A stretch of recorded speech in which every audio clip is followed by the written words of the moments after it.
The greatest thing you'll ever work on, the greatest project you'll ever take on is the project of self. And that work you do for yourself, that's going to be the greatest work you ever do, is the work you do on yourself. Peace to the God.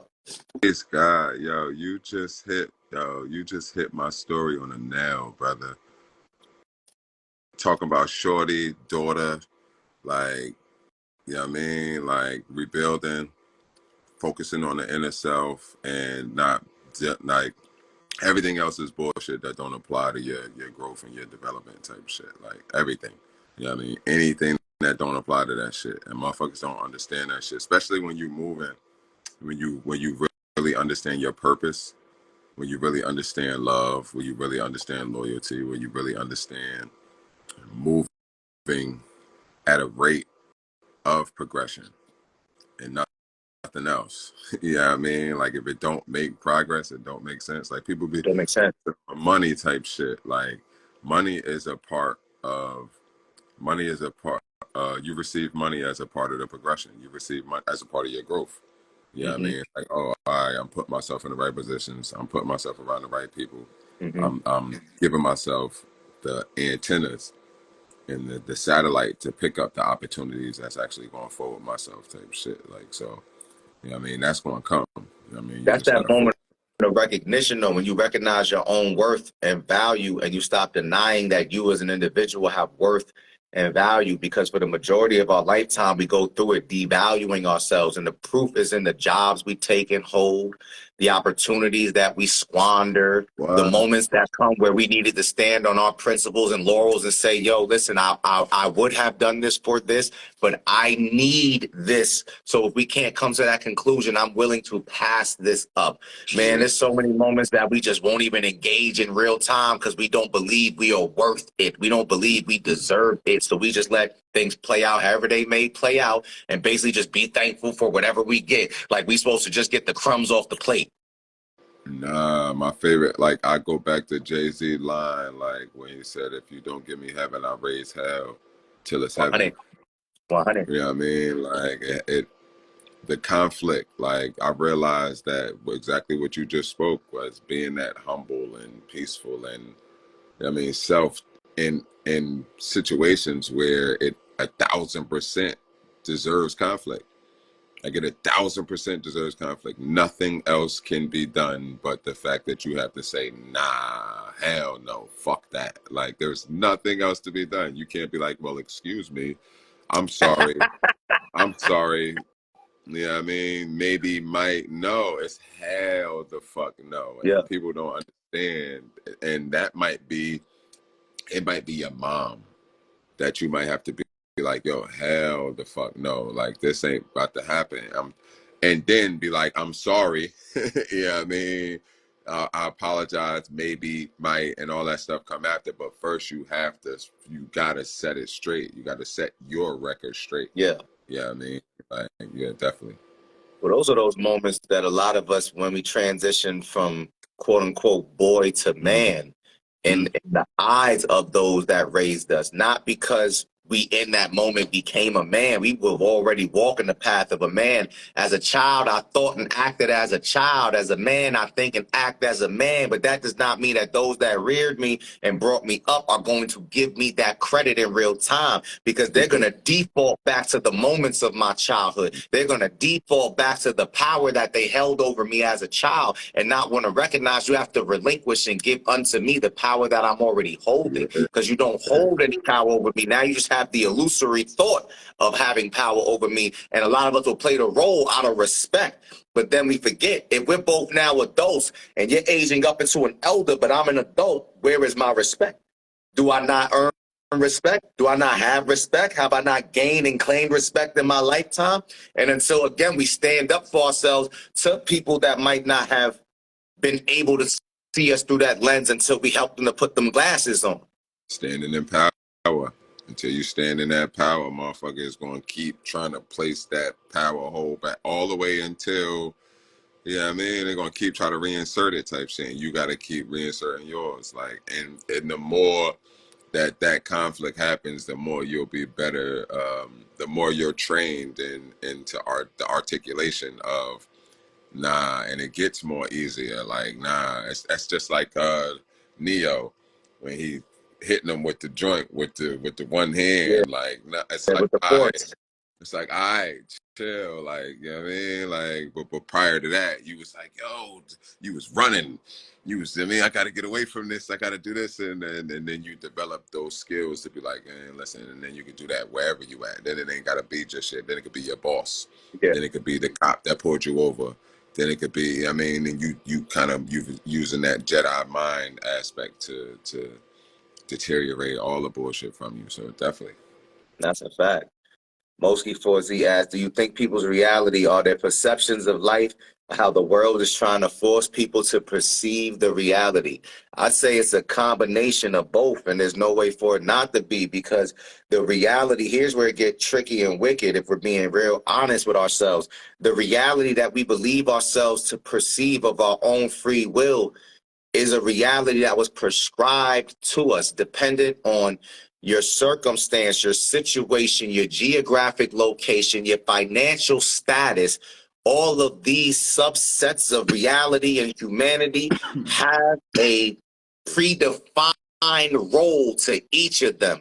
If you're a poor white person, you like this if you're in this region. If you're a poor black person, quote unquote, you like this in this region. These are all tangibles. These are all tangible to the point that they have studies on us. They have studies on humanity. They have studies on the patterns that can be observed of mankind. So we could sit here and convince ourselves that we're coming from a completely unique perspective. But the reality is, a lot of what we believe, think, and feel was prescribed unto us.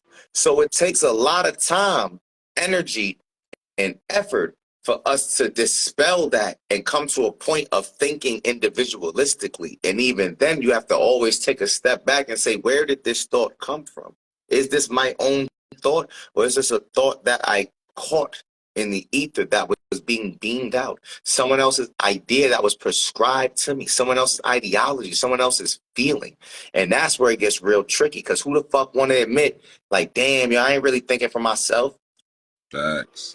Greatest thing that is ever told to me was from the person that was giving me, the person above me that was in nature supposed to give me guidance, was like, don't listen to me, nigga. That was the greatest thing was ever told to me. Don't listen to me. Don't even Straight take what I say up. on face Yeah, value. If I say yeah. something to you, go research it and base it down. I had somebody that was like, yo, it was like, Yahweh is the way. And no offense to anybody that, I mean, follows any faith. Like, whatever you got to do to be righteous, do what you got to do type shit. As long as you're being righteous, that's what you got to do. So I don't go on that. But to force your subscription onto somebody else is crazy. So, brother, was Well, that's limited in and of itself. It's limited, and it's back, a cage. Because facts, if you're trying to prescribe your ideology under someone versus just giving someone a glimpse into your view of life, then you are already showing them, without showing them, that you exist in a cage. prisoner. You're a You're in prisoner. a You feel me? prison. You're I'm a sitting there prisoner trying to to tell. I'm an trying to tell idea, you and the you don't whole have the time. ability to think outside of that idea, because that idea to you is like this jar, and there's nothing outside of this jar because you exist inside of it, and all you do is try to pull more people into the jar with you. Facts. I'm trying to tell a dude. I'm like, yo, bro, I feel you, and I understand why that's cool with you, but you got to understand with me. I'm like the person. I'm like somebody gave you a book, and they was like, yo, this book is everything. I'm like the person. I'm like, so imagine the person that gave you the book never gave you the book. Yeah, I mean, and all you had was you. I'm like, that's my upbringing. So you can't tell me that my answers are in a book when the person that was supposed, like, if in your um universe, in your dimension, like if you remove the person giving you the book, I'm telling this dude this whole thing in this aspect. If you remove the person giving you the book, then you have my upbringing. And he's like, nah, but you, that's why you, nah, no, I made it to here having a righteous conversation with you. I'm not disrespecting you. I'm not trying to put you down for anything you're saying. You going against like you literally putting down everything I'm saying. Yeah, I mean, like as if I'm not capable of being righteous, or if I'm not, but you actually came on my platform. Yeah, I mean, you said peace to me and you appreciated the conversation we was having prior. Like, could you at least ask me how I got to this insight without the book that got you to the insight? You know what I Right. mean? Like, so it's just dope to have to see the patience, to learn patience within myself within that conversation. Shorty was like, "Wow, how'd you do that?" Like, because he was really pushing, and I'm just like, "Well, it really don't matter because I'm standing on the truth." Like, That part, standing on an observable truth. There's universal law, there's the immutable laws of the universe and the mutable laws of the universe. So when it comes to someone's ability to choose, choice is one of those gifts that were bestowed upon all of us. Everyone has the choice to say, I don't see the fire in front of me.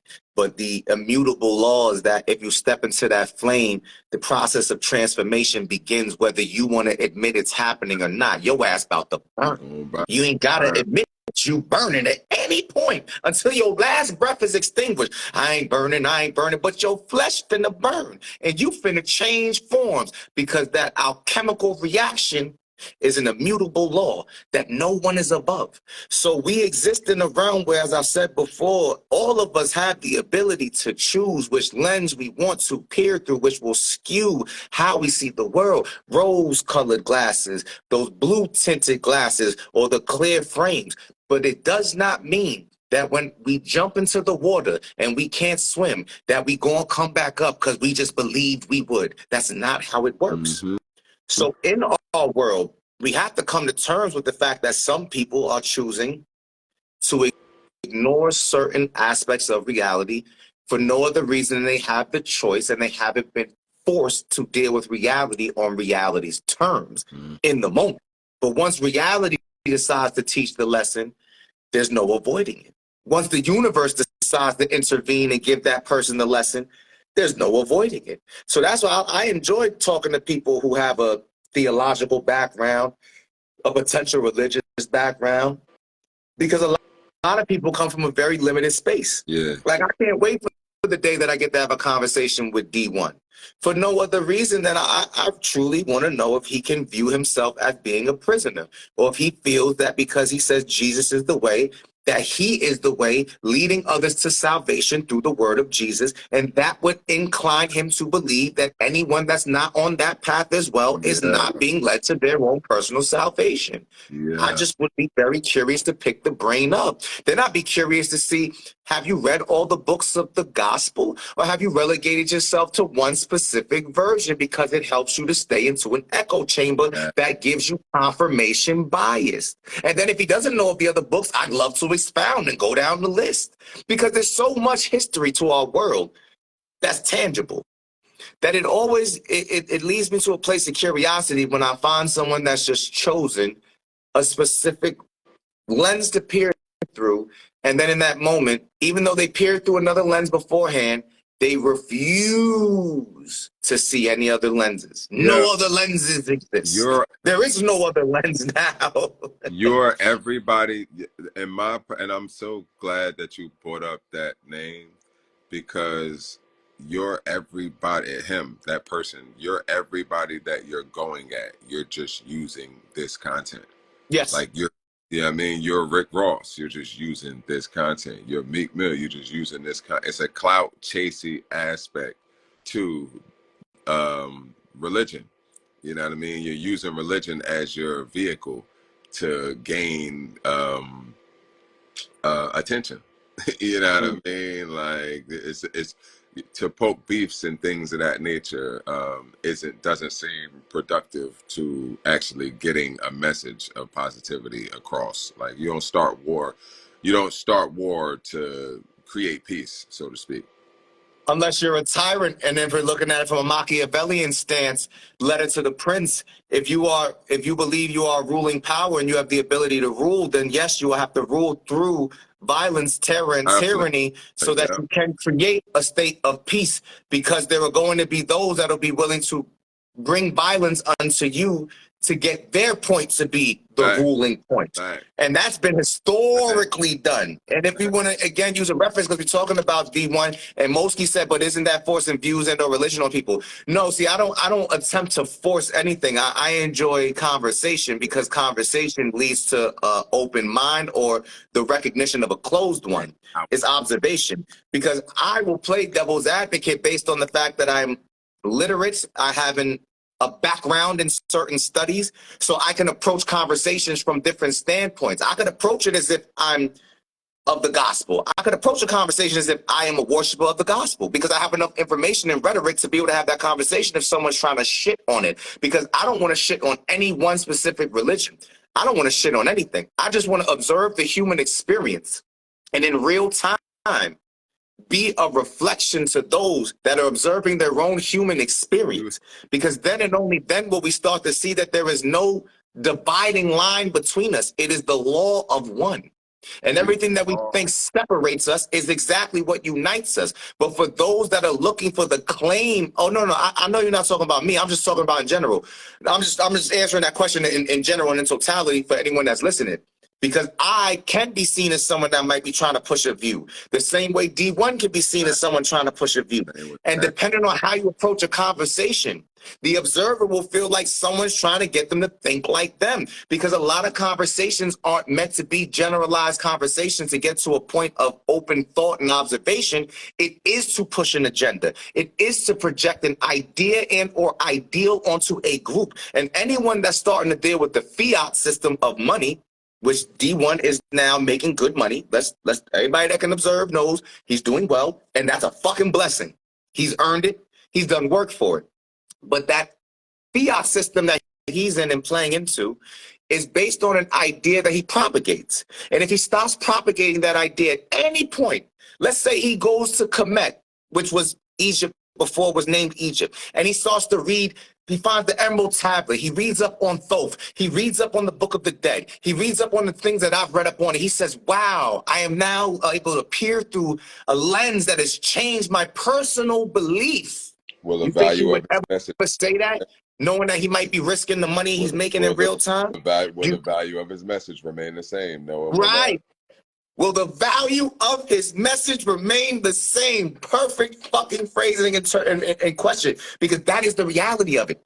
Like, even if he had, let's say, a spiritual revelation that took him to the next level of his own personal journey, would he be willing to set the fortunes aside that he's now making to bring that level of truth that he's discerned to the masses? The same way in this moment, he's saying he's bringing a level of truth in regards to the gospel and the word of Jesus. These are questions that a lot of people don't even want to approach, because it potentially will dismantle the power structure that they have created and housed themselves in. You said something a while back I wanted to touch on, you know what I mean, that dealt with the energy of, or the spirit of nature of the religion of aspects and things. And I wanted to add in just as simply, like, people are afraid of the devil. You talked about the energy and having the balance and to walk within aspects. And you said devil's advocate. That word's kind of sparked me too. Like, you know what I mean? Like, and when you use words like devil's advocate, or you use words like, when you said devil's advocate, it already sparked my mindset to go to the devil's and the devil's in the details.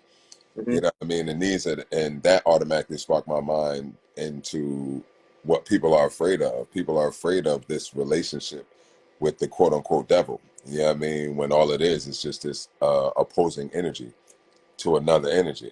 You know what I mean? Like, and if you have understanding of power and you live above it, not below it, you know what I mean, then there's a level of control of that power. So you're not afraid of power that you can control.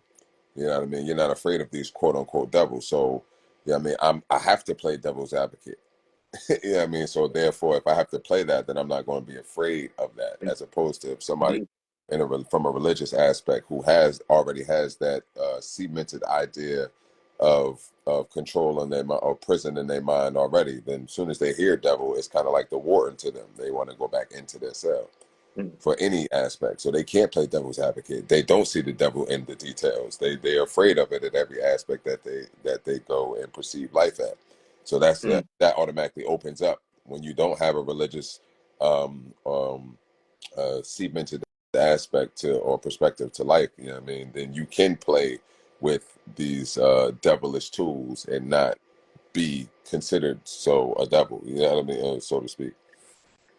And I'll even expound a little bit deeper on that, because the idea of the quote unquote devil, and if we're looking at it from the Judeo Christian aspect, if we're going historically now and using historical context and contextualizing these words and ideas, first and foremost, I don't even believe these are opposing energies, because if we talk law of one and we speak of a continuum, they're both two ends of the same fucking line. So if we see negative over here, devil, and positive over here, God, but they're literally on the same continuum, there's an ebb and flow between the state of being. Is there any true separation, or just Fact- the idea and illusion of? Facts. And so Fact. when you speak of being above it, that goes back to Hermetic text and Gnostic text. As above, so below. As the body, so the soul. As within, so without. So any person that recognizes God, it's only because they have recognition of what could be I perceived as a agree devil. But if to we go want to for now get into historical context, the Judeo-Christian version of the devil, Samael, was the bearer of light. And if we want to go even deeper into historical context, when the church and the Pope was using the Knights Templar to go extinguish anyone that was doing anything outside of the religion of the gospel at the time, that they were seizing power through tyranny and violence, some of the most despicable acts were done in the name of the gospel. So if we're talking about God and the devil on a continuum, what forces did they think they were invoking as they extinguished life of man, woman, child, father, all and more in all, the name of God? all the The Holy Crusades were over 400 years. So again, this historical context that people of any religion hate to delve into, because then they want to try to absolve their side. Oh, my side were the righteous ones. My side was the righteous ones. Both y'all sides was doing some demonic dumb shit, if you shit, want to go by that dumb context. shit, dumb shit. Nobody wanted the motherfucker put down the arms and understand what really, I mean, what it really was about. So that's where we are now. You know what I We're right mean? back Now, at the same holy wars, aren't we? What's that going on overseas? It's the same holy war, right? same shit, same shit. We still in the Cold War. We We still in still in every the fucking war. cold. We still in every war. We still in. I said, I was like, yo, we really, if you really want to be real to it, like we're all, us as claiming American is being an accessory to the original crime of the colonization of America, like in general. Like any country that I'm speaking now, I'm starting to speak different languages and things of that nature, which is very important. I understand the importance of that now. As I speak Hindi, I realized that that's a colonized language. You know what I mean? Like there's so many different dialects within the country and different villages amongst each other. They have so many different languages that they speak amongst each other. Like that's just the language that's put on the country for other people to be able to communicate directly with them as a nation. But as far as their families, but I'm just like that'll be Geechee or uh, Jersey will have some slang, or Chicago would be saying things a little different. Like everybody will have in different regions that have their own significant, but we all speak English. Different But dialects. yeah, but we all speak the colonized language of English. You know what I mean? Like in that aspect. And everybody has their different breakdown languages. Creole, you know what I mean, is a broken down language of French, and you know what I mean, Ebonics, you know what I mean, being a broken down language of English. I mean, Patois, you know what I Mm-hmm. mean, to that nature, you know what I mean, and it's all based off of rebellion to the original language. You know what I mean, it was all created from rebellion of the original language that was placed across. Like I mean, I need to speak with you, but I don't want to speak how they speak type shit. Like, So you it's know the what I mean? language Like of the oppressor. exactly. Sure. See, I definitely have like I come from the heart and the spirit of it. You know what I mean? Like my father was definitely heavily educated, and I fought it. Like I fought it. I wanted to run the streets. I wanted to kind of be. I saw what was going on around me. The influence had the majority effect on me. Yeah. I mean, kept pushing. He kept pushing. I mean, and as I look back now, everybody thought he was crazy. Remember, I was telling you the other night, my dad used to eat the whole orange type shit. Yeah. Like, I mean, Yeah. Peel and all. yeah. Remember Yeah. when he got sick? He was eating garlic to clean his blood, like garlic pancakes, garlic. Water. Yeah, garlic water in the refrigerator. You could smell it coming off his pores. Like, he Hmm. was found different holistic companies and things of that nature. He had HIV, or so they say. But even in that, there's HIV in your blood cells, and there's a mutation that happens, and through that mutation, you know what I mean, like your immune system dissolves and things of that nature. So we all know all disease come from mucus. So trying Hmm. to break down his body in that aspect, so, and just the science of that, and watching him go and watching him fade out was even a lesson. Like I took care of him myself for his last 2 years remaining, and like I said, I got the wisdom of a dying man. So I know that love is the real currency. You know what I mean? Like everything else just comes with that. Like everything else comes automatically when you actually understand that. That's a fact. That's a fact. Shit, man. He rests in the warm embrace of the ancestors as he walks with you and guides you on your path. Facts. I smile sometimes, and I'm like, nah, I could feel him. I get road rage, and I'll say motherfucker, and it's like that ain't me. Like that wasn't me. Like you feel me? Like this. You talk about the spirit walking with Spirit you, and moving through yeah, you, walking with you. Yeah. I'll laugh hard as hell. Like damn, and then like one of his friends to see me carrying a face type shit. Like he's just like, and I would have a conversation. He'd be like, then the first thing they'd be like, man, that motherfucker crazy. He ain't go no motherfucking where. Like that motherfucker crazy. Like he ain't go nowhere. He's sitting right here in front of my face. Like, and it's kind of like, and you can feel the jealousy of it too. Like, you know what I mean? Because they knew he was a bad motherfucker when he was here. So now, like I'm showing up for him type shit when he not. As Like, you should. Shit, as you word, should. word, word. All that energy. I appreciate you, King. Like definitely. Tapping in. Tapping me up type shit building. Nah, Like this. of course. I appreciate you sharing your experience, sharing your observation, your lens, your story. That shit ain't, don't nobody owe nobody nothing. And when we take the time to be open, honest, and unabashed with the world, we literally are in real time self-healing, which perpetuates the healing of others for no other reason than it gives them a mirror to look at and make the choice. Do I want to begin my personal journey of healing? So I appreciate you the same, King, on some G Yeah. shit. Nipsey said that shit. The greatest thing, the greatest gift in humanity is to inspire, man. And just do that. Just live it. Leading That by shit is example. real. I just sent my homegirl on the West Coast the picture of me with Nipsey too, because I got that shit on the bottom of my account. I gotta repost that shit from when I was with him before he passed too, in a music video he shot when he came to New York. Yo, all right. So damn, bro. I said, army us.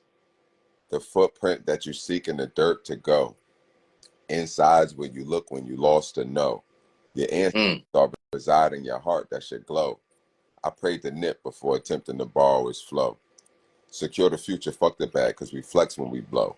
Stay dangerous, it's like safe ain't an option no more. Teach them how to stop, they think only options to go. And since I see the truth as a man, then my job is to show what we doing to the kids, influence them to take. When your sole purpose is to give, complaining about the streets ain't fixing what we doing in the crib. Young Nip sacrifices life the better where we live. Look, do you know what being real's like? When blessing your folks not a gimmick, but it's your real life. Shout out who stand in the darkness and shine a real light. You a coward, you ain't giving these babies a real fight. This is what it feels like. I said you seeking to get my feelings? Well, I feel like we at risk. 40 on my lap. Clap when I see mirror image. Mirror on the wall. Tell me, how does this exist? She said they starved all of your people and they threw you in the pit. Fighting for a slice of bread. So that's all you going to get. But now, word to that pop. We know that's all a crock of shit. We franchise boys now. We don't need to lean the rock with it. Rule in peace, take off. I hope he got his rocket ship. I pray we stop losing people over people popping shit. I pray we learn from corrupt to give a fuck about a bitch. Pray for us all. Modern warfare, duty calls. You ain't saving nothing, reposting for freedom in your drawers. Man, this place is Saturnalia, and you dudes are Santa Claus, in love with sticks and dicks and bros. Your whole life deserves a pause. You know niggas want to win. Lou made niggas gonna lose, but y'all ain't listening to him. Guess you only love the blues.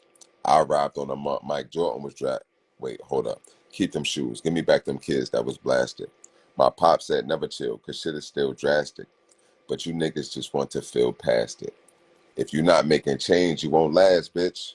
I don't play with them. Up they sleeve mad tricks. Until we take us serious, to them we still jokes. As long as it's niggas like me, then it's still smoke. And this is what it feels like. Respond, that's that piece. Nah, that's peace for real. I appreciate that. I appreciate that. Word. I know Nick would appreciate that shit too. I know the real ones appreciate that shit too. Everybody that ain't gonna appreciate that shit too. The ancestors appreciate that shit too. G shit, I do it salute. for. Salute to the real. I appreciate that, man. I appreciate that for. That's what I do it for, man. No, none other.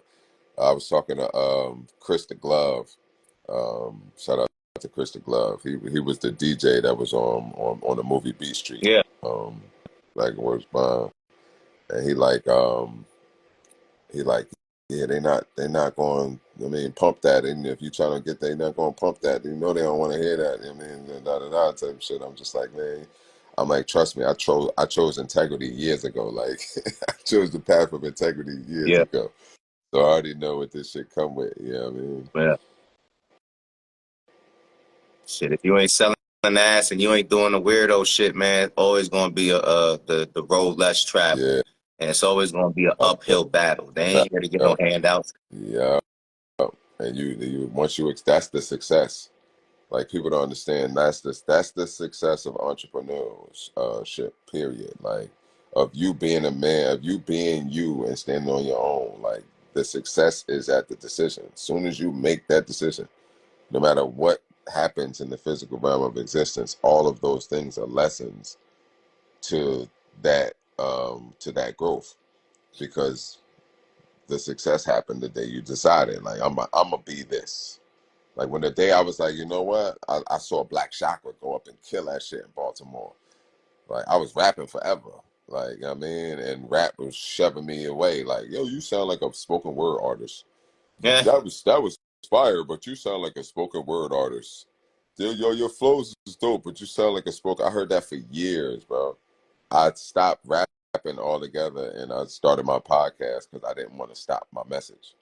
You know what I mean? And I end up having a basic conversation and end up spitting in that conversation. And that person just so happened to work at a poetry event. So they're like, you should do that here.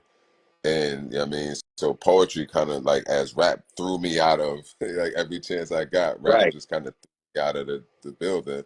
You know what I mean? Poetry heard me once and was like, nigga, if you don't get your ass over here, nigga.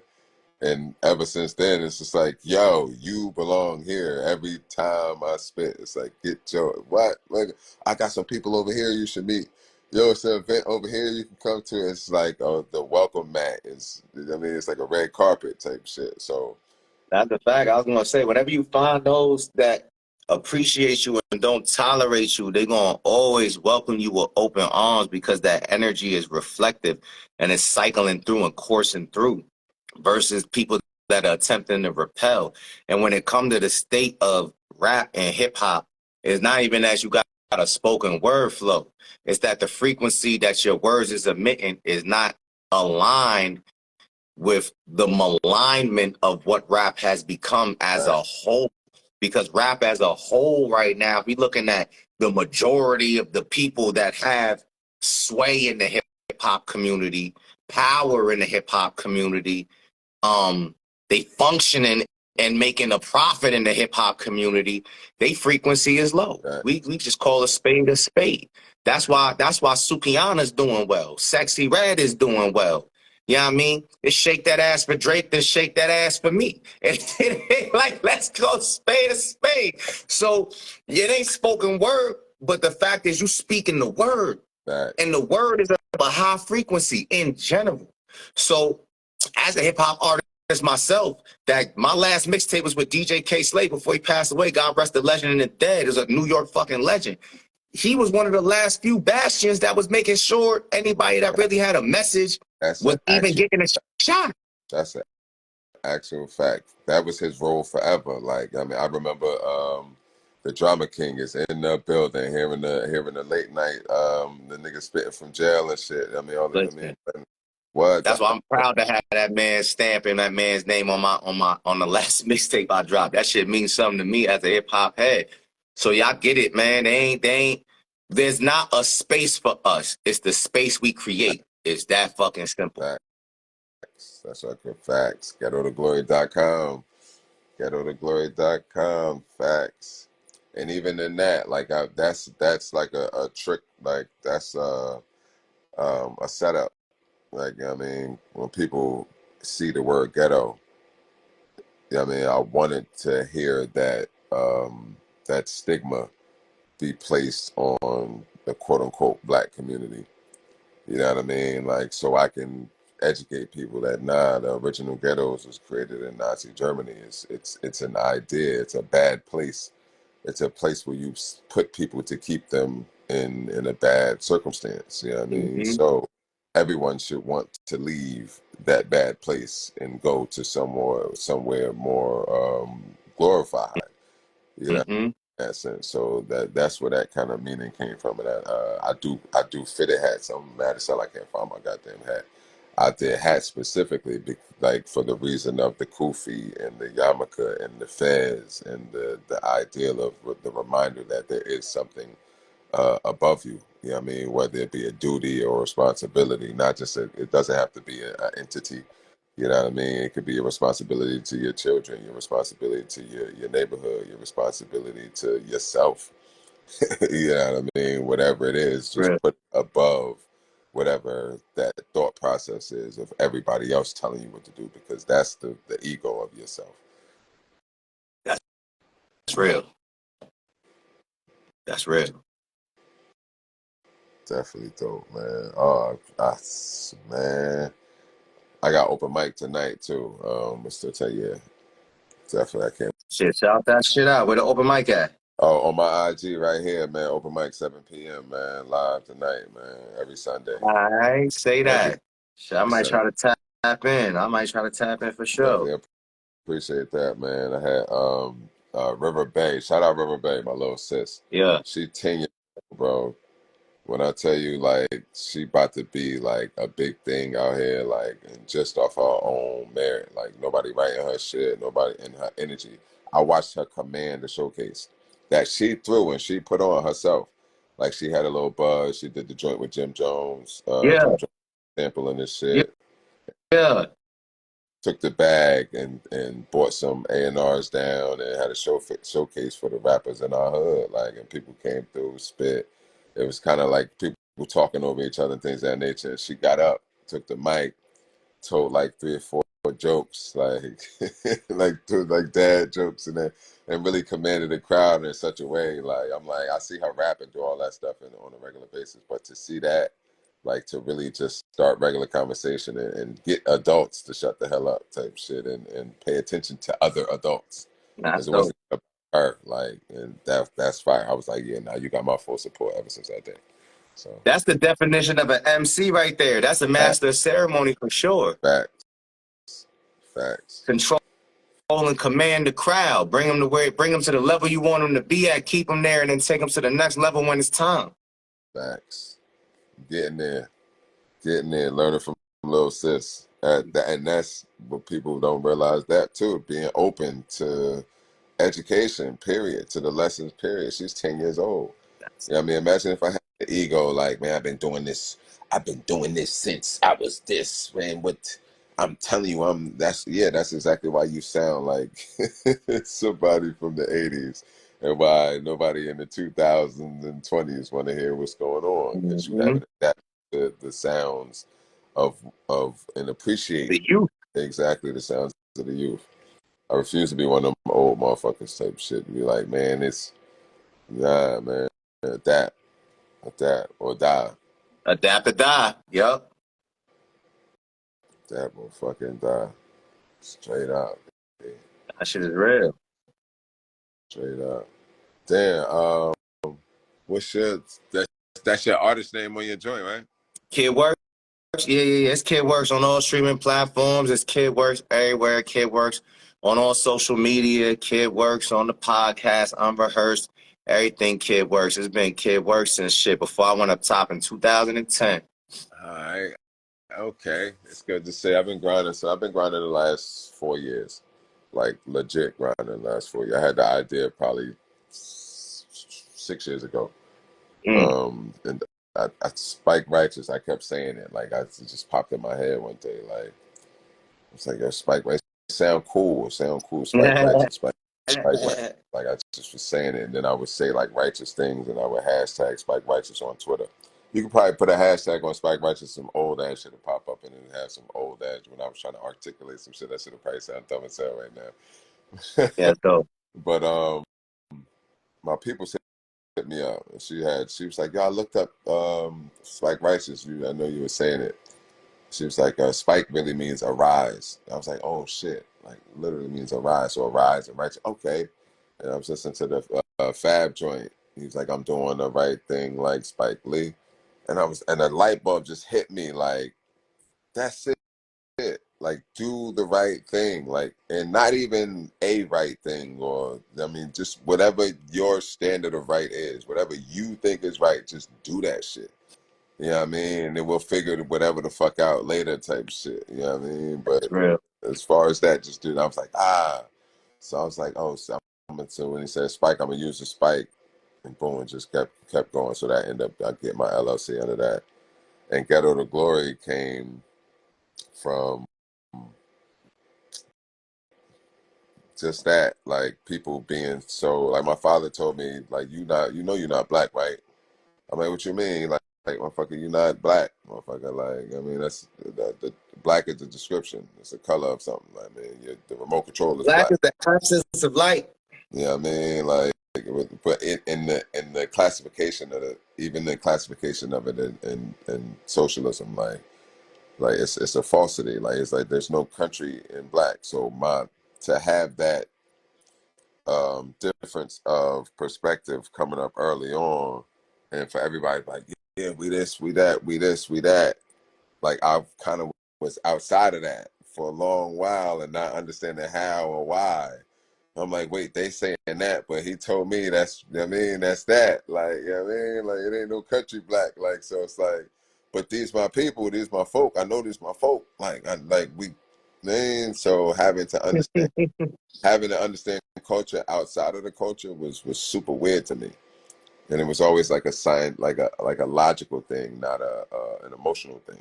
If that make any sense. Shit, historically, we the descendants of the Moors, and a lot of us just don't have knowledge of self or any history, and we're not well read to the sense that we haven't given ourselves the opportunity to grow into the knowledge that exists out there. But one of my mentors said something I'll never forget. You can't be mad at those that don't know because you'll never know what you don't Yeah, know. And I was like, dang.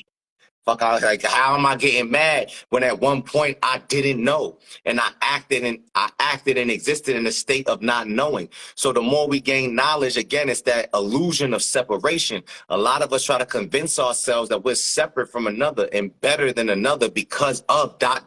feeling whatever fucked up blank you want to use. But realistically, we're closer to the source with the more knowledge we get. But if we don't apply that knowledge, then we are still creating a new cage for us to exist in. Now the cage becomes the knowledge in and of itself. I'm better than because I know. Again, ... feeling whatever fucked up blank you want. So for me, as an individual, the more knowledge that I gain and ascertain, the more lenses I have the ability to peer through, the less emotion that I will allow myself. Yeah, that's my Cash App. The less emotion I will allow myself to experience a certain series of existences. Why? Because if I want to be the observer, then I don't need to absorb whatever emotion is attached and connected to something. I just need to be able to be objective so that I can be of service to those that are in need. And then in real time, give them the opportunity, if they're looking for it, to have the subjective experience of their own reality building. facts. But that is just something that, again, I can't gift anyone knowledge. All I can do is present it. It's on the individual to choose to claim it and or not. Forgive them, Father, for they know not what they do. I live by that, like straight up and down. Like every time you go, that's my calming um antidote. Like it's like for any annoyance, it's like, all right, well, you got to remember that aspect. And the father of it for me comes from, like you said, the application of that knowledge. Like if you have Yeah. the, you're applying it, then therefore you are a leader, you are a educator, you are a father, so to speak. You know what I mean? So you must, and that phrase is a reminder of that, like of that patience. My pops used to bite his lip around the children because his favorite word was, his favorite curse was motherfucker. I mean, but as around children, he grew the habit of just going every time he got mad. He would just bite the shit out of his lip type. You know what I mean? Yeah. And I think that, like, that is a physical description of what I'm talking about. It's like I have to forgive I'm not going to curse you. You know what I mean? I'm going to take the pain within myself that I'm feeling, absorb it, and insert it as a lesson. That's alchemy. Yeah. Now we Peace, touching on alchemy. peace, Queen with the crown. I appreciate you popping up. I Peace, mean, like, this ain't even my life. yeah. I didn't even know you was in here because I accepted you in, but I can't see nobody on the screen but myself. I hate it when they do that shit, but I roll with the punches as if I can because I don't let these motherfuckers shake me or break me when I stand on the square. That's messed up. Now, I'm Get on. gonna be able to see you when I download the video. I just can't see nobody but myself on the screen right now. Hey, you might not see me now, but you see me later. That's always a motion, right? That's a whole Right. fact. And I can hear you and absorb and receive you. How you feeling this evening? I'm feeling well. Thank you for asking. How are you, gentlemen? But I'm counting the blessings. I'm propulsive. I'm magnetic. I'm receptive. I'm aware. I'm vigilant. I'm diligent, and I'm standing on my square. Blessed to be here. Yeah, I kind of, yeah. it kind of hates that you can't see me because I was trying to introduce myself to you. I've met Ghetto before, met Ghetto Glory before. Do you remember me? Yeah. No. This is definitely. Your hair was different, but that's why I said I appreciate your crown. Yeah, She you got got my she got the fro rocking, but she got the natural fro out right now. I know you can't see Mm, it. She got the fro yeah, out right. you got my rap on, but I've met him before, and then I had tapped in with you, and I was like, I'm gonna slide in because you was talking about some dope shit too the day when I slid in on your live. But I was liking our conversation. I more want to learn how to listen, yeah. more to speak, but sometimes I do be wanting to chime in too. But I like what y'all was talking about. Receive, Queen. I'll, I I'll appreciate you. say what I did remember from the conversation, because Black Noise, shout out to Black Noise, dope poet out in Milwaukee. He really poet in real life too. He has poet coaching classes that he goes into schools, and he teach kids how to calm themselves and how to write down their issues and articulate themselves better and things of that nature. So shout out to Black Noise. But you had asked him a question because he was like, everybody can't go. And what I do remember about that conversation, it was like, he was like my son. He was like my son. Like, with I don't want to tell my son I can't tell my son he can't go.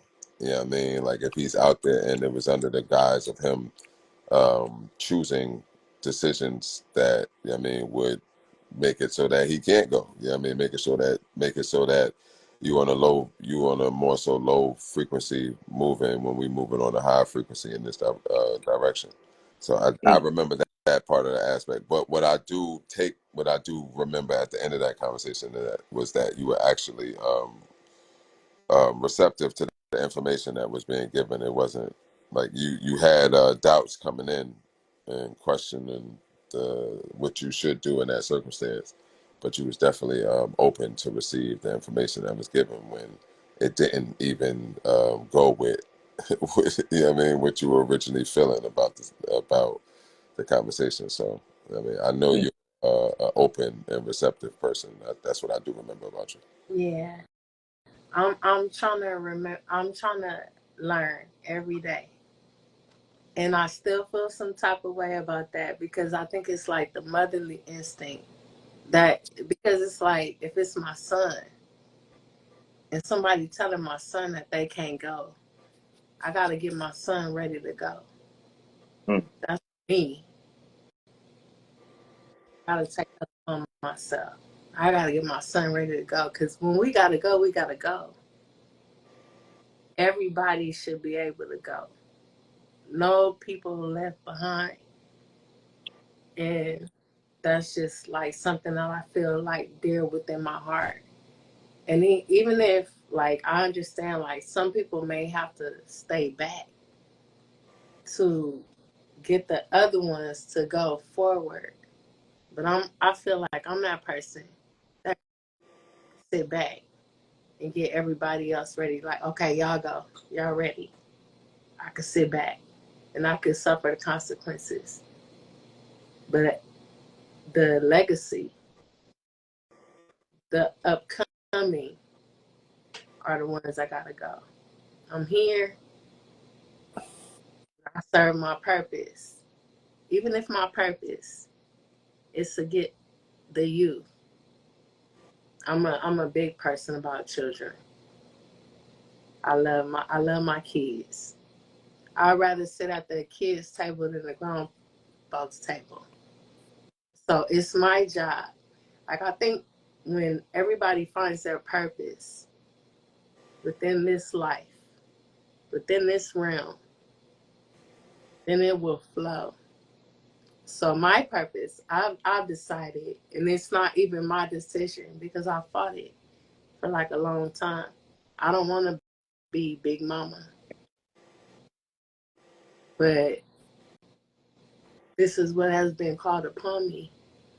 So I got to go collect these kids, and I got to get these kids right, even if it's sacrifice my current state.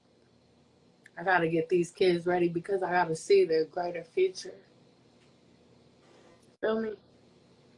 When you say you gotta go and everybody don't get to go, what are you referring to?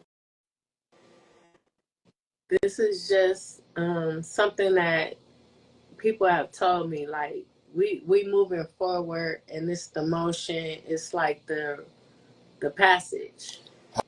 Higher Like consciousness, like we was having a conversation about just higher consciousness and people moving on, a better awareness of the decisions that they're making that are productive to the family, to the community, to the however you, to the people around you, everybody that you're affecting in the decisions that you're making. And I think it was in a sense where the brother was saying, well, some people can't go in that direction because of the choices that they were making. I think it applied to her child. With she applied it to her child by um, with the insinuation that his decisions were not um, conclusive or not. I'm trying to use the proper word and type shit, but they didn't coincide with with what it took to go on a higher frequency into the journey that we was going. So that's that he can't. That was that he can't go. So does the person know her child? Because I'm just trying to get clarity because this seemed like a conversation that was being continued from something I wasn't a part of, which means that my audience has no idea what y'all talking about either. Yeah, exactly. I Okay. think you might got me confused too, because my kids are still little. My oldest son is like 12 years old. So So I'm definitely lost now. All I, right, so we're just talking about the now human I'm experience in lost. general. I'm about to Are we say talking now. about the human experience in general, the let's go back raising to of frequencies of people in general, and that everyone's not going to be able to raise their frequency? Yeah, absolutely.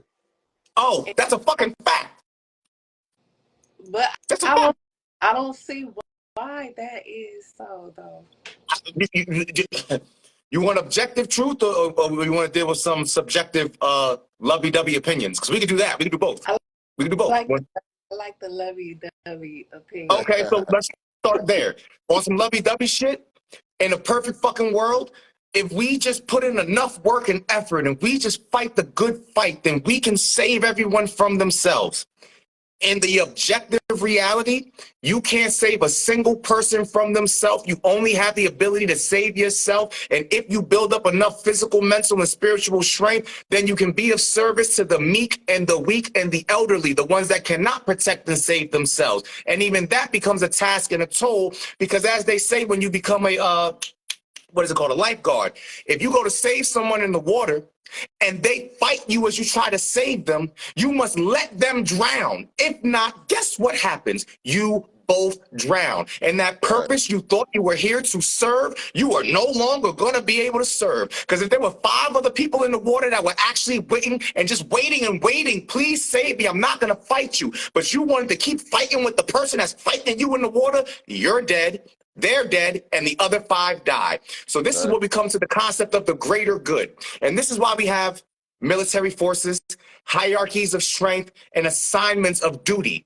And this is why, when it comes to the divine masculine and the divine feminine, we must work in union, because you're speaking from the divine feminine, and it's a beautiful place to exist in. And we must protect that idea that you hold.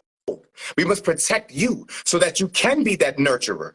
But in that means that someone has to be the destroyer. What does that mean? That means that there are those that will come to destroy what you hope to hold on to for no other reason than they're there to fucking destroy. So if we're the divine masculine and we're working in union and in unison in the village, the concept of a village or a community, we have to have protectors. We have to have warriors. We have to have divine masculine. And our energy is not going to align with yours. It's going to be almost opposing, but we are working synergistically to make sure you have the ability, capability, and space to exist as you choose to, because that's your divine feminine nature and energy.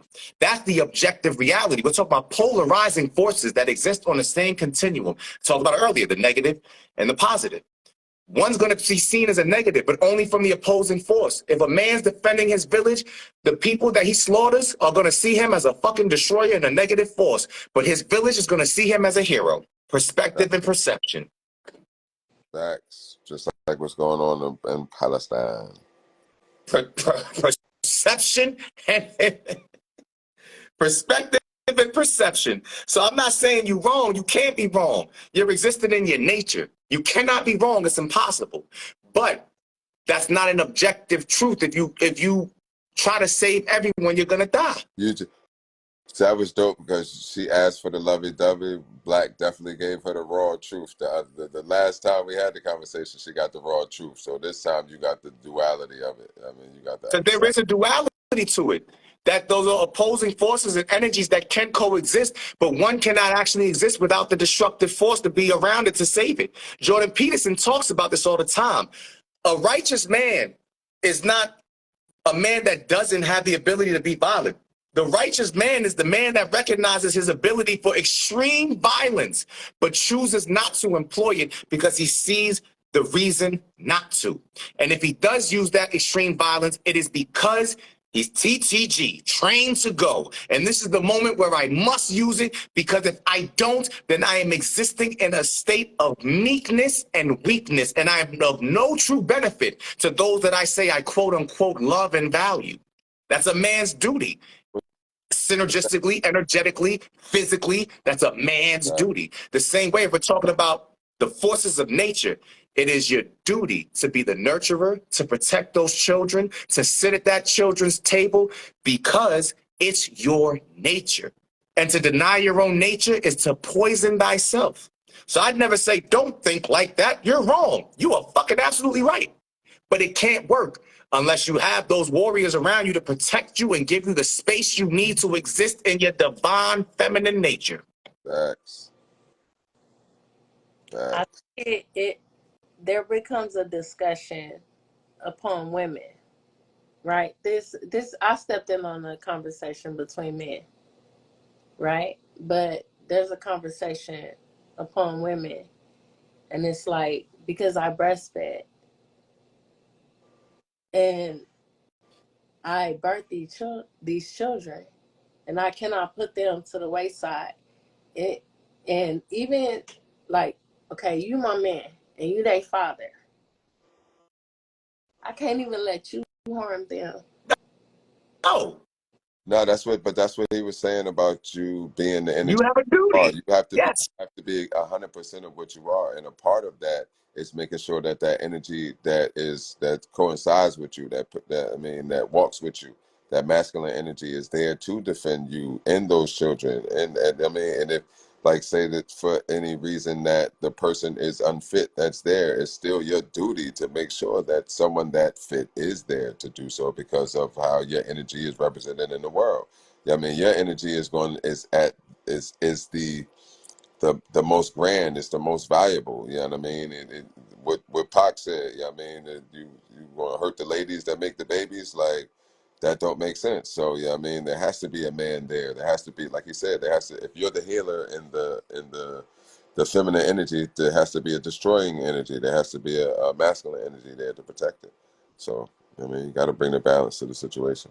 And if is not to address it, because there are many situations where, especially in today's society, let's be as real and raw as possible. Right. There's a decay of the divine masculine. There is a noticeable, tangible destruction of the family unit. And many of our women have had to embody masculine energy for self. I've talked about this before. I will directly talk about it again. Many women have had to embody masculine energies and forces to defend themselves, to defend their children as they walk with the. And I just spoke to a queen earlier that said to me, there's a difference between a man and a nigga. There's a fucking big difference. A nigga is going to be a nigga and do nigga shit. And he's not going to defend women righteously. And he's not going to stand on his laurels. Yeah. And he's not going to do what needs to be done for the greater good and or the village. But a man will. Get that. So Separate, because when women have these conversations, they are like, men do this and men no, men, you don't say man, say either boy or niggas. You know what I mean? that's some nigga shit. You And the feel me? Boondocks did it best when they showed us a nigga moment. There's a Hard. cartoon, but the cartoon I really explains it the best. A I nigga I moment. love it. I use that breakdown to this day, bro. Like, oh, I don't have to. What do you mean? I don't have to. I don't have to do this. I'm not a nigga. And they keep on chugging along, moving down the block. And they're like, hey, bring your ass back here. This is a perfectly good moment to fuck up your life. Straight the fuck up. And that's what it be. So, and what did Ghostface say? How do you destroy a nigga moment? With love. Yeah. That's the reality of it. Most times, if you sit there and drain the energy, all that, because again, we're destructive. Men are destructive. We have destructive forces and energies with us. So the masculine energy is that of destruction. The feminine energy is that of building. Right. This is just the fucking fact. We destroy, women build. But in the same breath, if the women are inhabiting and pulling in that energy to defend themselves, if they don't get the opportunity to dispel that energy and exist in the divine feminine, then that energy poisons them. You want to see an example of it? I got the Pop a Balloon video up on my page right now, where the what's his name? The brother that's the artist came in, voice on a tube, very confident, say he an artist. The first response, oh, you think you're an artist? Shorty started popping balloons as soon as he said his name. Then they told him that he was talking back too much. Then they told him he had an attitude. And then his only response was, she's beautiful. They was literally using nigga energy. I saw that. That shit hurt my soul. Because it's like good men, it's hard for women at this point, and I understand, I'm not speaking for women. I speak to a lot of women, and they say it to me. It's hard for women to discern who's a good man and who's a nigga nowadays. Yeah. I get it. I get it. Yeah. When I saw that video, because I feel like as sisters or women, we don't speak to each other enough to, like, that's some fuck shit that you're doing. And excuse my language. Accountability. You good. You good. Accountability. Nah, you good. Accountability. Let it flow. Let it flow. No, you got life and bullshit. Fuck that. Like, he doing this and he doing that. Like, I saw that video and I was like totally disheartened. And I was like, but at the same time, she don't deserve a man like that. So it's like you can let it ride. Cause he gonna find his queen. He gonna find his light. he gonna find someone that's for him. 100. And she out there like Wally on some disrespectful shit. I would hate to give a man. I got 3 sons. I would hate to groom them. I don't, whether that's the right word or not. I think you know what I mean. We groom our children. I would hate to groom my children to love a woman in the proper way, and then she disrespect him in that type of way. And then like because I'm teaching my sons how to respond and not react to women. So, and then if they just out here wilding, like, I don't want you to slap the bitch, but sometimes I'll be feeling like you should have just slapped that bitch. Because I would have did it if I was you. But I can't teach my sons that. Yeah. So I gotta like leave her alone. That's crazy. Y'all, but at the same time, on the woman's side, it's in my DNA to protect you. You a man. It's in my DNA to protect you. Ain't nobody fucking with you. You my man. You be my homeboy. You be my brother, cousin, whatever. If you somebody I fuck with, ain't nobody fucking with you. It's in my DNA to not let nobody fuck with you. That's real. I have had to learn to become the protector. I be bailing people out of jail. I be like stopping fights. This is the type of stuff that I do. I don't want to do it. I should know my woman's place, and I should be in the house cooking and cleaning and all of that, or whatever society thinks I should be doing. But I have to protect you. That's my main goal. So I will come outside for that.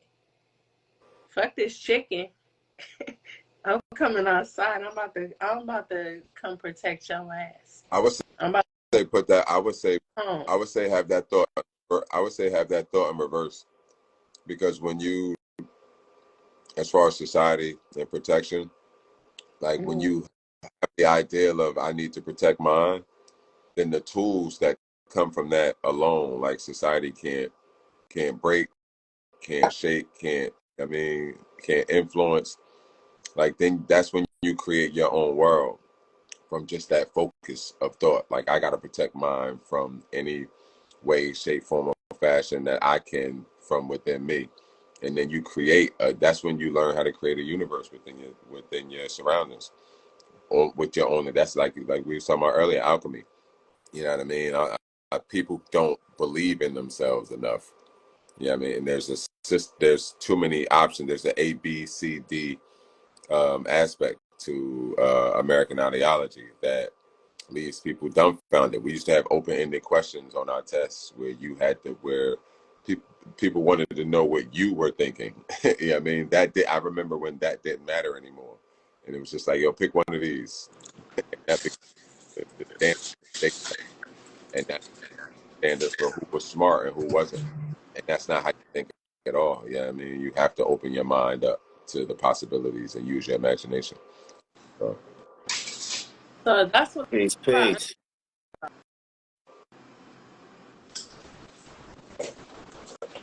Continue. What you saying? I mean to cut you off. That's what I understand about alchemy, making stuff different. But at the same, we gotta live in what is right.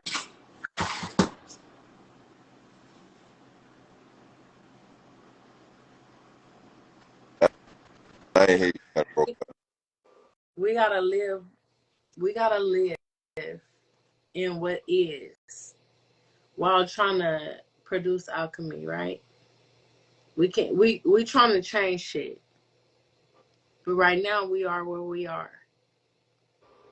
So we gotta get through this before we can produce alchemy, or we gotta do it at the same time.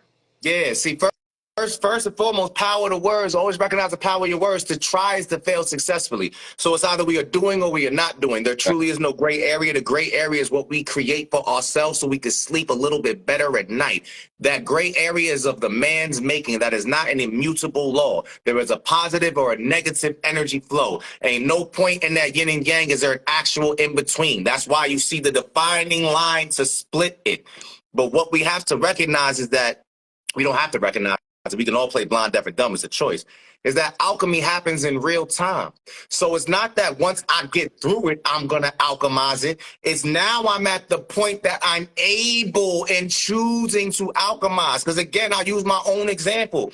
I just got out of a 7-year relationship for no other reason than my growth was not equated with the growth of the woman I love. And if she's becoming a hindrance to my potential to growth, then I'm becoming a hindrance to her potential to grow and my family unit. So in real time, we had to separate and split. I literally ended up in a whole new state, homeless, but I'm still doing the work on a day-to-day basis. That's alchemy in real time. You think I'm not feeling immense pain, the effects of depression? I just had to celebrate my twin son's birthday without the March 7th and then celebrate my little brother's birthday who died 3 years ago on March 10th. But every day I'm still giving people a positive flow of energy. That is alchemy in real time. So I don't get the option to get over it and then make the change. I make the change while standing in the fire. That is alchemy in real time. And it is not an easy thing to do.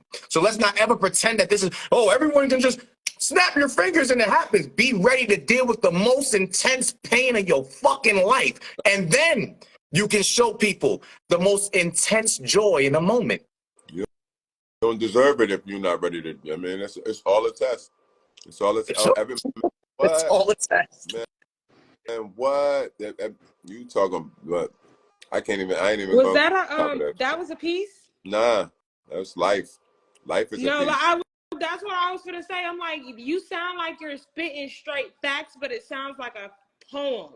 Like this is my current situation. It's literally just my. It's just my current situation. Peace unto you. How you doing? Welcome into the room. Hey, how y'all doing? Counting the blessings, feeling well, learning life lessons. That's dope, amazing. open-minded poets. I love that. That's amazing. Yeah, that's crazy, bro. Yeah, it's crazy. All the energy and everything, like, I mean, and I've been alone with it. Like, I mean, I've been alone with it. I mean, I've been saying all that to myself. Like, everything you just said, I've said in my head to myself. Like, out loud, I've only been able to, you know what I mean? Like you said, you're dealing with the depression aspect of all that, like, out loud crying. Like, out loud. Yeah. You know what I mean? Like, I mean, damn, answering questions for myself. You know what I mean? When I shouldn't even be asking them.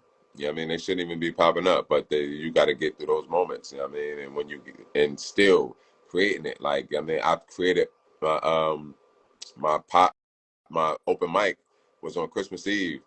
You know what I mean? Like, that's my daughter mother birthday type shit. Like, I could have sat triggered in depression that day. Like, man, damn, this bitch winning and ba ba ba and ooh, I mean, but I decided to give my energy and spirit to the universe type shit. Like, yo, who out here poeting type shit. Like, she come on my open mics, you know what I mean, and spit, you know what I mean, do her thing. I mean, she know the energy that carry on, but what she don't know, that is a whole lot of dark forces behind me, you know what I mean, trying to that want to see me, or that needs to see me in a light that they created in order for their light to the false light for themselves to be true.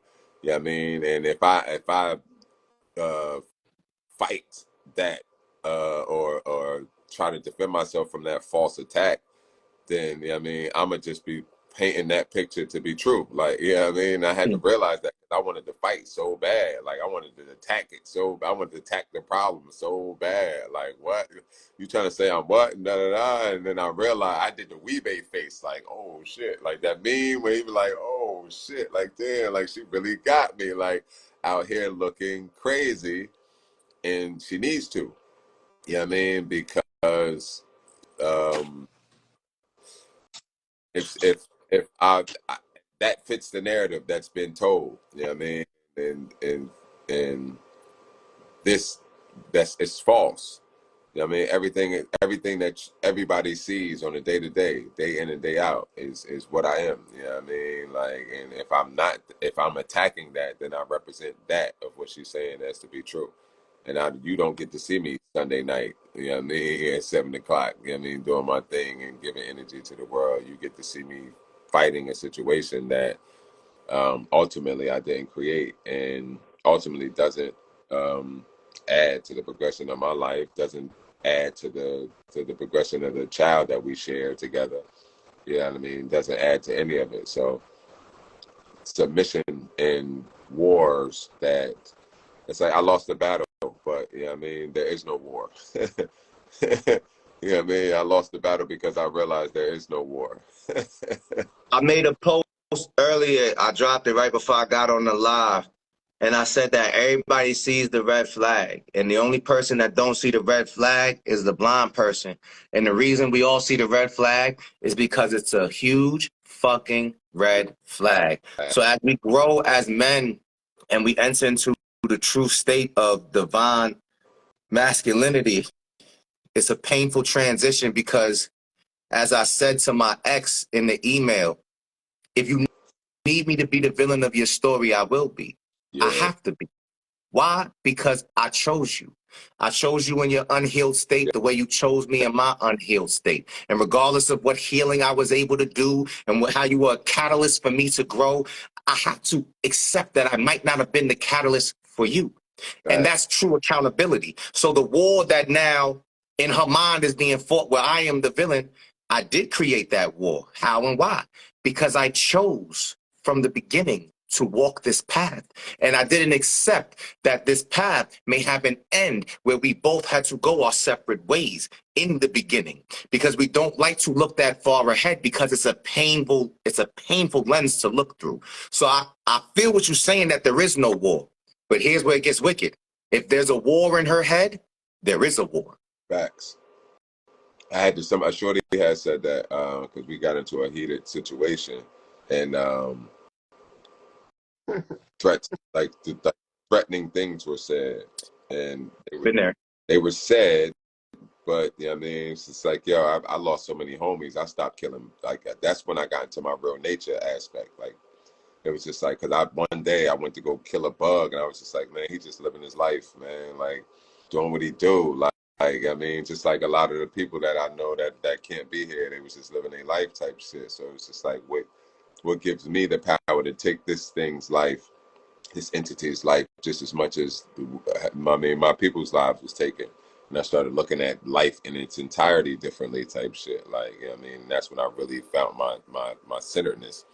So in that, saying those things, I felt those things in that moment because I felt like I was being attacked, but it was only a momentary thing. And like I said, that was the catalyst to the story that was told to be able to make me look like I'm a threatening person. You know what I mean? But when I was explaining it to this other young lady that knows me, and I'm just like, yeah, just this, and she's telling me I'm this and I'm that. I said this, but she know I don't mean it, and I'm like, well, how does she know that? And she like, how does she know that? I'm like, nah, she didn't, and she like, nah, like in that moment, I mean, if you said that thing, like, I mean, she has the right to believe that thing is possible. You know what I mean? It has to respond, could take it. So just like you said, like it might not be a war in my head, like I might not meant it in that way, but now I've gave her the energy and the power to believe that there is one in her own. So I have to deal with that consequence. And I actually did a live. It was crazy. I did a live talking about the very circumstance probably like 2-3 days later. And Angela Means, shout out to Angela Means. She plays Felicia in Friday. She joined live, and she spiritually just started. I'm trying to avoid it as much as possible. That's how I know it just was so celestial type shit. Like, and she just started asking, or she started mentioning things and commenting things about relationships that was so parallel to my relationship that I had no choice but to open up about this circumstance. I'm like, damn, it's so much on point with what I'm going through right now that I feel like I have to talk about it. And I talked about it as much as possible. I actually saved it live, and And that was the catalyst to being able to talk to her again, to be able to see my daughter again. Because at that time I didn't see my daughter in like 2 weeks, and at that time I had to realize I did it. Like it's nothing. She's not keeping her from me.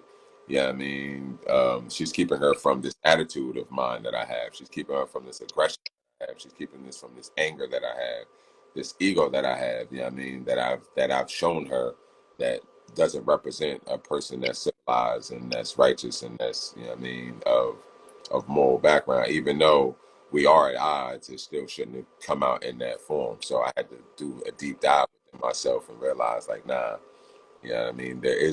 Like you said, there is a war going on in her mind. And even if it's not mine, I still have to, I'm still suffering from it. You know what I mean? I didn't get to see my child for a long while. I'm still feeling the effects and the pains of it. So yeah, definitely. I say to that. I say to that. Sure.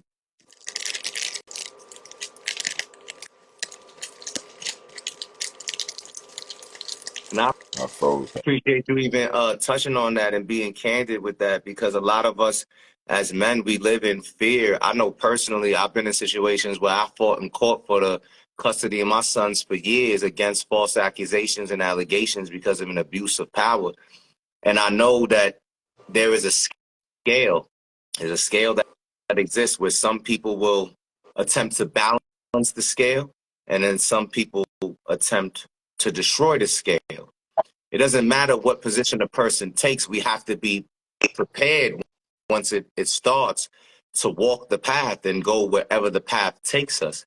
So for many men, many men, we walk in fear now more than ever because we know how much there is to lose. There's so much to gain if we have clarity of the mind and if we have balance amongst ourselves and our unions. But in the same breath, a lot of men are afraid to distance themselves from toxic unions and distance themselves from situations that don't benefit themselves or their children because of the fear of the separation from their children. So I know how hard that, and I know firsthand how hard those situations can be. Absolutely. Absolutely. That is due to the piece, we did a poetry slam. 15 of us, 7 of us tied for first, so we had to do a whole nother joint. And the brother that won did an undeniable piece. He spoke about the death of his son. And within that, you know what I mean, he had to, like, he started off like, you know what I mean, because it's a king's poetry slam. Like, the kings are going to come and poet us through, like, it's that type of vibe. And when he started off, he's like, man, I'm no king. And then went into this whole piece about how he lost his child and how he couldn't be there to protect him. And I mean, like, through circumstance, like through separation with the other parent. I mean, like, it's like, and right now I deal with that. Like, I mean, every man has to deal with that in that separation aspect. Like, my child is with their mother, and whatever is happening there is gonna happen. And I mean, and you have to deal because they're with their other parent. Just like the mother got to worry about it on the father aspect, or just the opposing aspect to it. Yeah. I was in Colorado when I lived in Denver. My sister told me a story.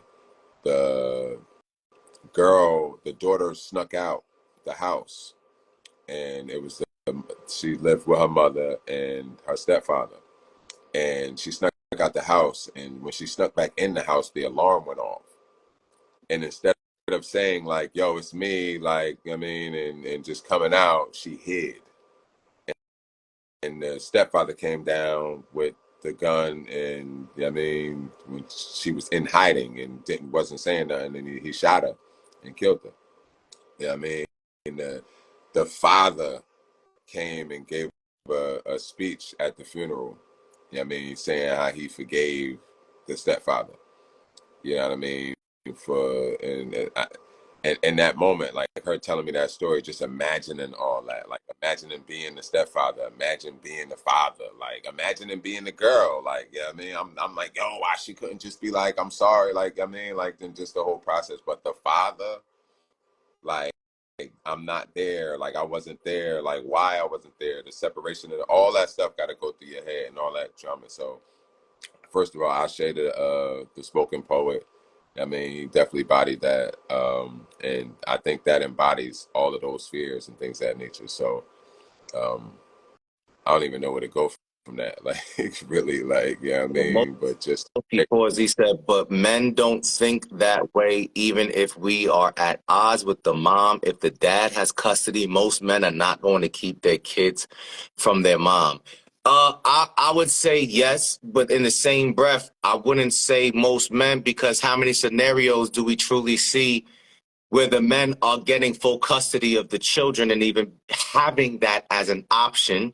And then if a man does have that as an option, usually it is because the mother is quote unquote unfit, abusive, drug addict, actually has endangered the child's life multiple times. And as a man that has fought in court and had to look up case law, I can tell you that it is no majority anywhere in the fucking world or country where men are getting full custody of their children. Does it happen? Of course. Is it happening? Of course. But again, there seems to be more strenuous circumstances for a man to get full custody versus the mother. And if we're looking at the family court system as a whole, that system is actually designed to destroy and break families apart, to the point that there is rhetoric that has been recorded of lawyers telling mothers, oh, what? We can just say he abused you. It doesn't matter if he did, if you want him to not see the children. Oh, what? Don't worry. This isn't criminal court. So anything you say against him, you don't have to worry. You're not going to be held responsible. Oh, what? You can afford a paid lawyer? Then we can drag this out in court for the next 2-3 years and destroy him and bury him. These are direct quotes from lawyers. So when you have women who are emotional, men who are emotional, people who are volatile and susceptible to influence, now having a fiat system, a money system get involved, and then a legal system that has no care or concern about children and or the family unit in any way, shape, or form, we are just seeing the perpetuation of the destruction of the family unit.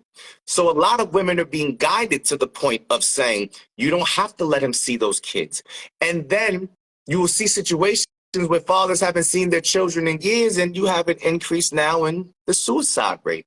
These are all things that have been happening for years, to the point that a lot of people try to push it under the rug because these are uncomfortable conversations. Because everyone wants to make it a gender war. It's the guys versus the girls. It's the fathers versus the mothers. No, no, no, no, no. This is, at this point, is divine energy versus demonic energy, because anything that aims to destroy a family unit is fucking demonic. That's it. That's That fucking part. That part. If I may say this, me and the law don't get along very well, right? And the meaning is to disrupt some shit. So if our women and our men stand together, I'm not putting I don't like my baby daddy, right? I got 5 kids. And I call him my baby daddy by way of disrespect, because that's how much I don't like him. That was my husband. He has been demeaning to my baby daddy. And I do that to get on his nerves, but I should not do that. But like, nobody should come between our family. And we have the power to give them the right to come between our family. So I would never call the people on him. Mm-hmm. That's no bueno. Mm-hmm. That's on us to solve. I am the only person that laid down with this man to have these children and to raise this future. So nobody else needs to step into it. And so we be going through our situations, but nobody is going to infringe. Nobody's gonna, and I gotta check him sometimes. Anybody playing like weird stuff, I gotta check them on it. If it's my mama, if it's my daddy, if it's my baby daddy, whoever it is, my children are the future. I would suggest that if we become a couple and we decide that we will be one at one time or another, and we want to create life, we want to procreate, we handle this stuff between ourselves. And we don't need this. Even though we are the government, that's a whole different topic. Because we could talk about politics and all of that. That's a whole different topic. But we are people. We are one. When I lay with you and I make a baby with you, nobody else should come in between what we got going on. That's between you and I, sir or ma'am. And that's just it. That's all. That's all I want to say about that. Anybody calling like the people are not for us. We call our people. That's what we do. We call grandmas and Mm-hmm. aunties and uncles and grandpas. That's what we do. This is family business among us. We don't call nobody else. We handle our shit and it's in house. I'm sorry, I just wanted to say that part. That's appreciated, and that's something that's been not lost to us, but is dissolving in front of us in real time, because you see more and more people perpetuating that idea, calling the people, call the people on your baby daddy, call the people on your baby mama, take it to court, get the courts involved. If you got to get the courts involved, I put you like this: you better make sure that you understand the lifelong journey that you just put y'all family into with the court, because they not gonna disband. The court ain't gonna let go until both parties say we good. And guess what? Both parties can say we good, and the state can step in and say, no, you're not. You're not good. We say you're not good, and we gonna keep an eye on this, and we gonna keep you in the system. So, as someone that's been in the system and on paper since 16 years old, when I caught my first case, I can tell you right now, none of them systems, like you said, is for us. None of them systems is meant to help us. So, to a degree, we have to understand and understand that that's not the last resort. That's truly not a resort for us. And if we take that route, we have to know, and we usually don't up front, what we're sacrificing. Facts. You're a victim of a colonizer if you have to go to the system of a colonizer. And that's what I realized in my circumstance. It's like you want to have, like, you're willing to have that life over and prioritize that life over life.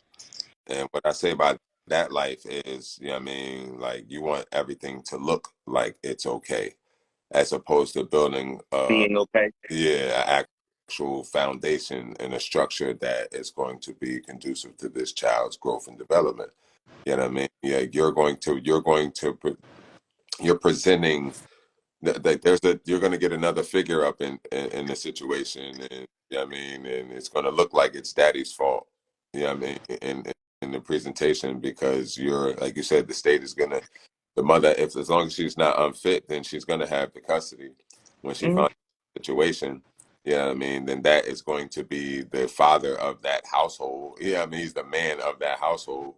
Yeah, you know I mean, so in turn, that automatically looks like the father of that household to that child. You know what I mean?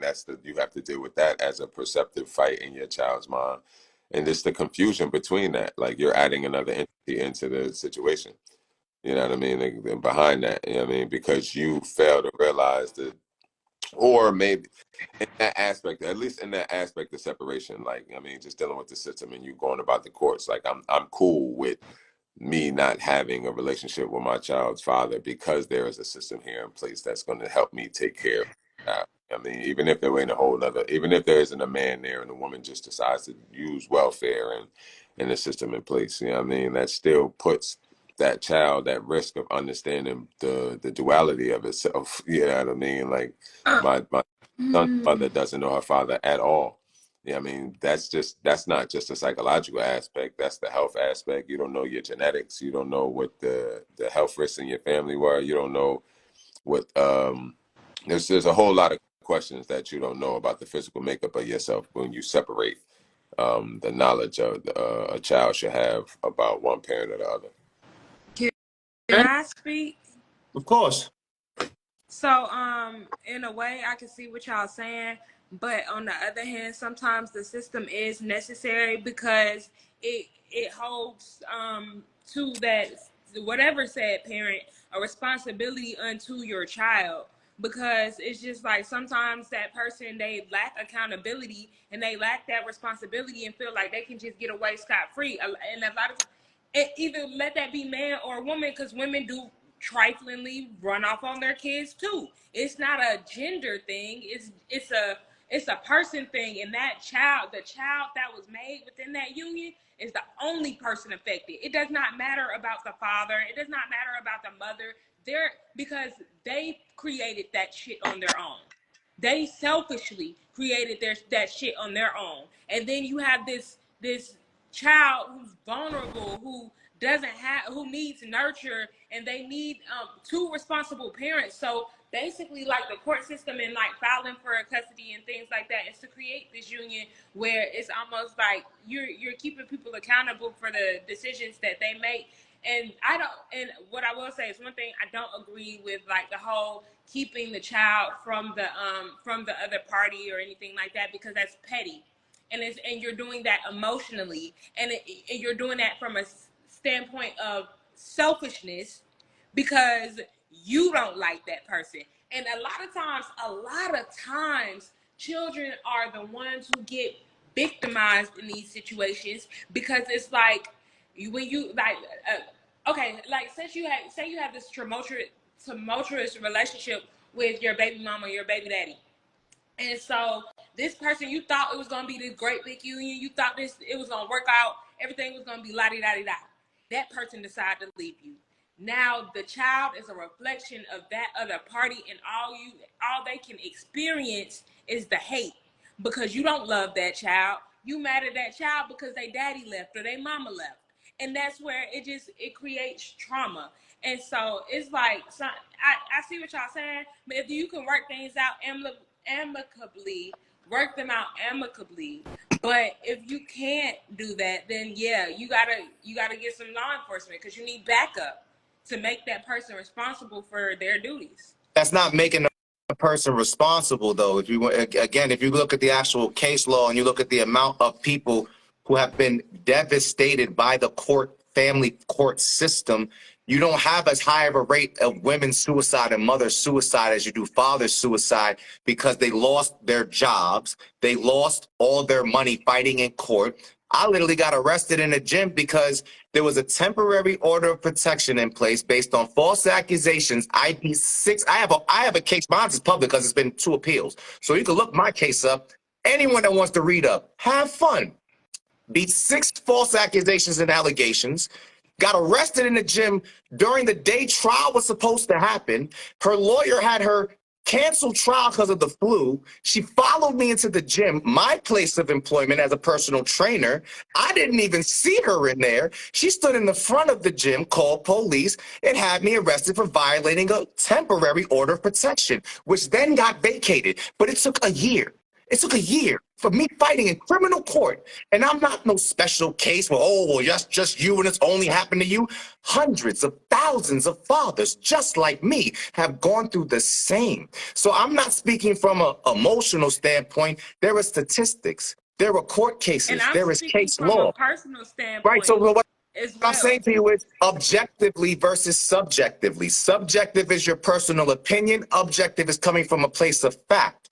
So I'm not saying you're wrong. You coming can't. From a place of fact. You're coming from a place of your own opinion and No, your own hold on, experience. Queen. So Hold on, Queen. Hold on, because you're emotionally receiving the information, and that's not what it's how it's been. And he's also emotional, and I'm also speaking facts No, as I'm well. saying, like, you know I'm what? not You know saying, what? I'm Y'all not have a saying, great I'm night not because saying, y'all are having a touchy subject conversation. And I which didn't is come in here for all nah, the. which is that's what I'm telling you. You know my body, you know my spirit. I'm telling you, I didn't say nobody was emotional. I said you're receiving the what he's saying in an emotion. And like you say, it's a touchy subject. That's why we're all gonna receive this information. And I didn't That's why cut you off. I allowed you to speak so that you You're could get your whole piece talking out. for a long time and you're redundantly saying the same thing. You're trying, it's you almost like a pity party, but I don't want to get into that because I have my own personal opinions. And sometimes my opinions don't need to be said because, you know, it becomes a battle. But I have my own personal situation where my father, I didn't meet my father until I was 14. My mama sat over here and tried to do the whole thing without the court. He did not want to be there. You got people who don't want to be there, and so you got to go get their ass. I'm in my situation right now. I'm dying to be there for my daughter right now, and I'm being kept from her. My sperm was stolen from me. This woman murdered another man's child and tricked me into believing that I was pregnant by her. Because of my warm-hearted spirit, I didn't question whether or not the child was mine. So I was tricked into having this child, and then I was forced out of the relationship. So the child is by blood mine. And if I wouldn't have sacrificed to be with this lying, manipulative person, then my daughter would for sure be calling somebody else daddy right now. So everybody has their own personal struggles. We're not going to put our emotional circumstances into these No, conversations. but this is what I'm saying though, because like some people don't want to take responsibility for their actions I and they agree. feel like they're gonna run away. I But that agree. child still needs that other Listen, source I, of income. I That got child still I needs that other agree. parent. Queen, I think the miscommunication is that you think I am trying to say you're wrong. I agree Bro, these comments finna wholeheartedly with piss me what off. you. No, I'm sorry. I looked at. I wasn't trying to. oh, I'm listening.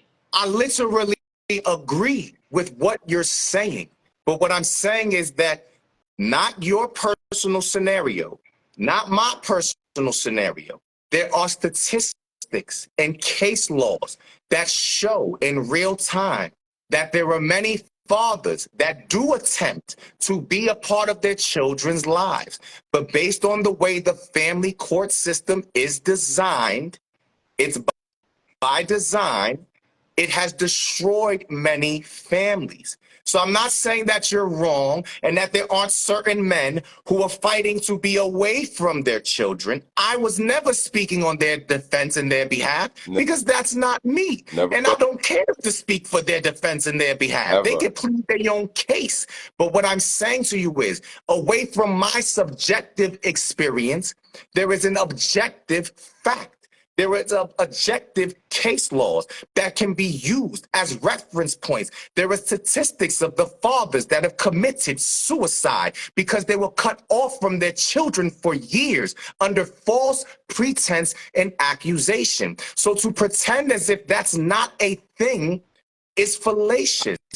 I just literally, So it's not. It's No, not. go ahead. I want you to speak your piece because I'm not trying to cut you go off. ahead. I'll take the floor. Go ahead. Go ahead, It's Queen. not percent. Who's talking? No, I was saying, go ahead. I was saying, go ahead.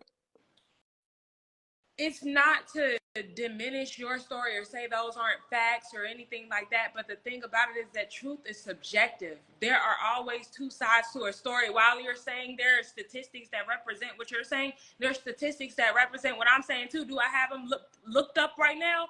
Hell no. But at the same time, there are multiple truths within a story. Like a truth is not a My fact is question not. to you is, are you saying that there are more mothers that have committed suicide from being cut off from their children than fathers? No.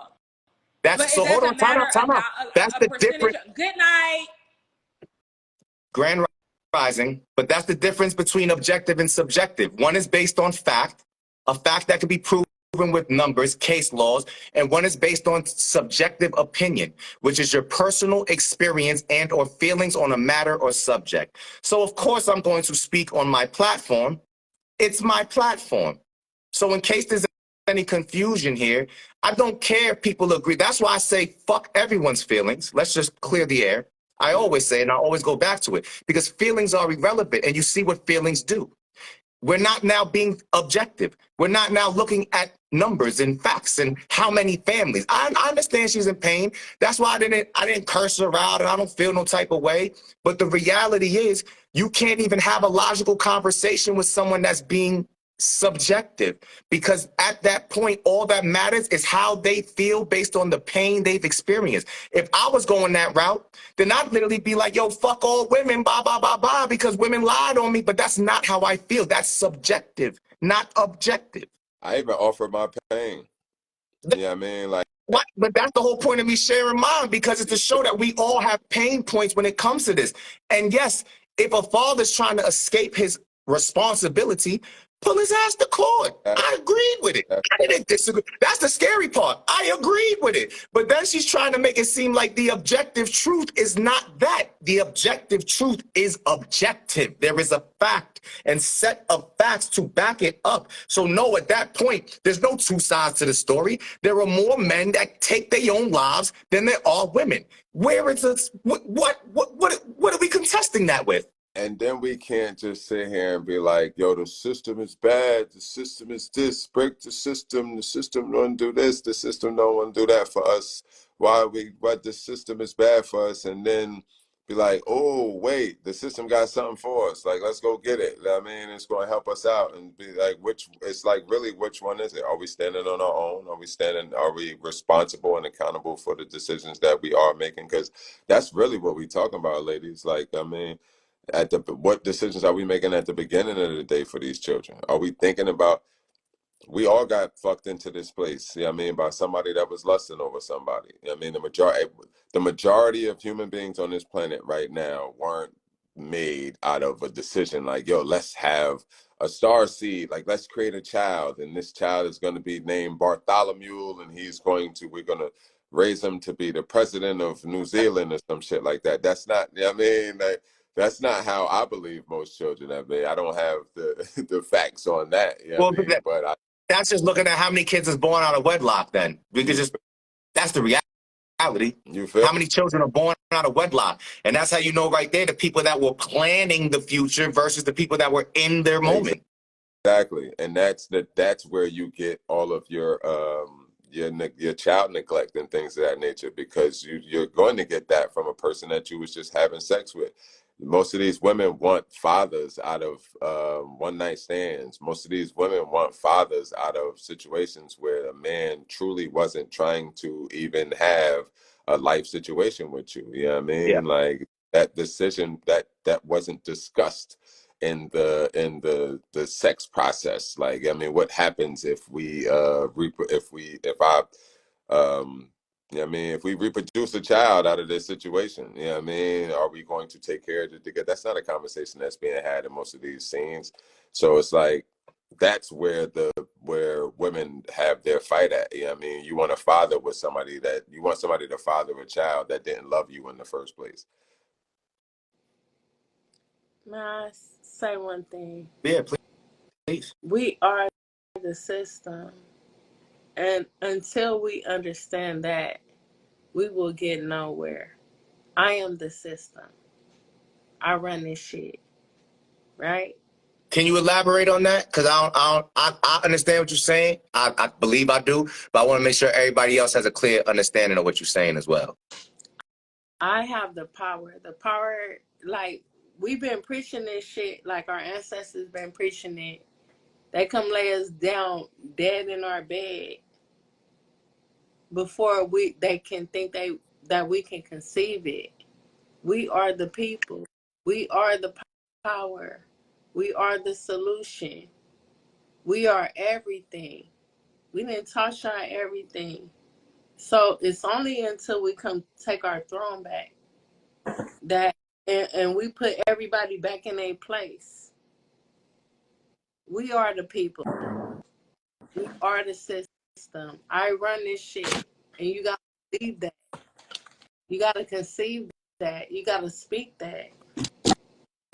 You ain't nobody if you ain't the people. I received that.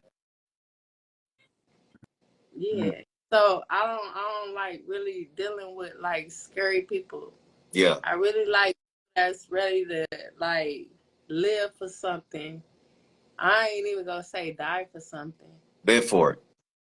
Yeah. We stand on this shit and we gonna live for it. You are the people. You are the system. And Peace to whether you God. go vote or whether you just wanna run some shit over, you wanna what's that shit they call what it got the you wanna dumb roll some shit, like we go do that shit. Like that cause that's how we move as a people. But we move righteously. We not gonna do it for no reason. Yeah. Everything we do is for a purpose. So if you scary, like you stand over there. Get the dog. If you ready to roll, let's go. Come over here. Let's steamroll all this shit. Like what the fuck is you talking about? The fuck? I'm not like really fucking with no niggas that it's not ready to steamroll no shit. Cause when it's time to go, it's time to go. Yeah, people don't. It's for me. It's an instinctual thing. Like people get caught up in thought. Peace, King. How you, bro? I'm good. Good morning, y'all. How y'all, man? Everything is everything. Grand rising to you, brother. I've been at work, right? I work overnight. I've been at work listening to y'all all night. Like, I had to hurry up and get. But when I just wanted to touch on that situation though that the lady was on, cause it's like it was confusing me, and I remember asking bro this question. I'm like, yo, how do people be like? It was nothing but facts being made. You feel me? So I was confused on how. Not even confused, cause like she said, it was past trauma things that may have caused her to feel this way. But it's like, bro, I literally have been in the courtroom with one of my best friends. He has been fighting for his daughter for 7 years, bro. I'm talking about this man got a good job, own car, live in a safer state, not even city. His mother don't got nothing. And on top of that is missing appointments. Child is late for school every day, lives literally 5 minutes from the school, is late every day. Hey, Lord, he is still losing to this day. So it's like when you say it's designed for us to lose, especially being black, it's like, yo, it's literally no winning with this shit, bro. Like, it's no winning. Like, I took the rider for my oldest son, whereas though I just made his mom sign over the rights, and my aunt does notary, so I had her notarize it. I haven't even been to court with this, but I have had my son since I've been out of prison. I got him out of prison in 2020. I've had my son since then. You feel me? Like, damn, they had to kidnap him. But he's been with me. He's taken care of. And it's like, and when they go back to the other conversation, it was like, yo, even after all the shit and disappearing, I can't see myself keeping him from her. You feel me? Regardless of how I feel about her, I know how he feel. And then I'm like, damn, how would he look at me from me keeping him away from her? You feel me? That's why I be like, yo, women be doing shit that niggas can't do even if you wanted to. Even if Like, you wanted to. you feel me? The system's not designed for you to do that. Faking pregnancies, fucking, like, it's keeping the kid. Like, it's shit that women can do that niggas wouldn't even think about doing. You feel me? So, I ain't even want to put it. But me and my niece, I had a clubhouse room one day that I ended up um, turning into a pod episode, like a pod type series. Men are dumb, women are evil. Yeah, I mean, and what that did for me in that conversation was, it's like, all right. And I asked like 10 women, like, I mean, what they thought of, like, would you rather be dumb or evil? Hands down, bro, evil. Hands down, evil. Hands down, and no hesitation either, like with how fast they chose to be evil over being dumb. And that just teaches the idea, for me, that showed me the ideology behind how they choose to feel safe in this world. You know what I mean? Like, I'm not about to be somebody's dummy, is what they're saying. And I will do anything and everything necessary to survive by those terms based off of the information that they have. And once you add in the system working in that favor, yeah, I mean, it's the what you talking about set up for you to lose. It's worse than that. Yeah, I mean, it's a plain out blatant attack. So yeah, I mean, I don't, I definitely don't celebrate the super masculine pages and like the Kevin Samuels, the aspects. Yeah, I mean, because that's a horrible energy to put out in the universe. Yeah, I mean, that mean you not. I think for myself that mean you not really fully matured in your understanding of energy and the duality of it, the balance of it. Yeah, I mean, to look at things so one-sided, but still, yeah, I mean, you definitely will be a fool to think that, yeah, I mean, like is this balance in the system of men and uh, Look, are, look, I, Lori, Some people be caught in the with, delivery of with all due respect, the message. who would choose to be dumb over evil? If you ask a male that. I, If I, for me it was a system of it was a point of accountability because I think that's what men choose day in and day out when we have these but would you rather? like we were talking about, it was more so blind. It was more so blindness, like we were talking about, as far as love is concerned, and how we get into these situations in the first place. You know what I mean? Like I think that would be a better terminology than dumb. But dumb was for the sake of accountability, a person being able to be like, well, yeah, I made a dumb decision doing this and putting it on themselves, as opposed to it's the man saying I was dumb, not him saying the woman is evil. And it's the woman being able to say, yeah, I did some evil shit. So it's not made for one or another. Because I don't get into that gender shit. I hate that shit. Like the war for men and women. I can't stand it.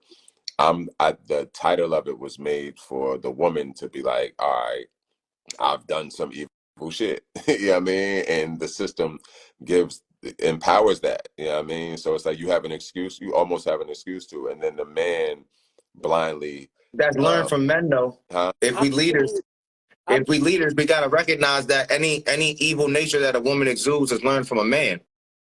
Absolutely. Dumb or It, evil. it's in consequence of the environment and the society. James Brown, it's a man's world. You know what I It's a mean? man's world, right? So the reality is, for every evil woman, there's probably three Evil. Yeah. evil men that fucked the fucking Right. life and soul out of her, and then Exactly. she became a product of the teachings of evil men. Exactly. Because the reality is, you look at women that use men as tricks and johns. Where'd that come from? A pimp. Who's the pimp? A man. Who broke her spirit? Exactly. why, A man. why Exactly. me like that when all I did in my life is try to protect you. That's all Right. I So learned. I, I had a queen break that shit down to me, and that shit really hit me. It hit home. And she said, it don't matter how many women have done wrong to me.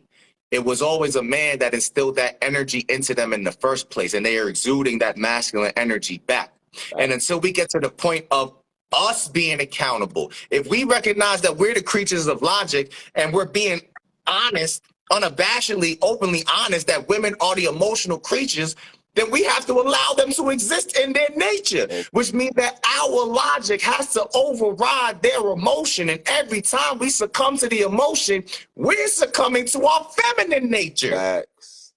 Facts. I'm That's guilty. the imbalance. I'm And guilty. that's what's happened in our society. That I'm guilty. more women are exuding masculine energy and more men are exuding feminine energy. Not that we're being the weird names like sassy and all the other fucking No, dumb shit. Men no, need to be emotionally accountable with each other, with our brothers. We need to let that shit out with our facts. brothers who know Facts. how to logically bring us back to baseline. Facts. That's why we do boxing. That's why we do jujitsu. That's why we do MMA. That's why we go amongst our brothers so that we can Still sharpening the steel. alchemize the energy, so that we go back to our queens. We're not misplacing and displacing that energy. Facts.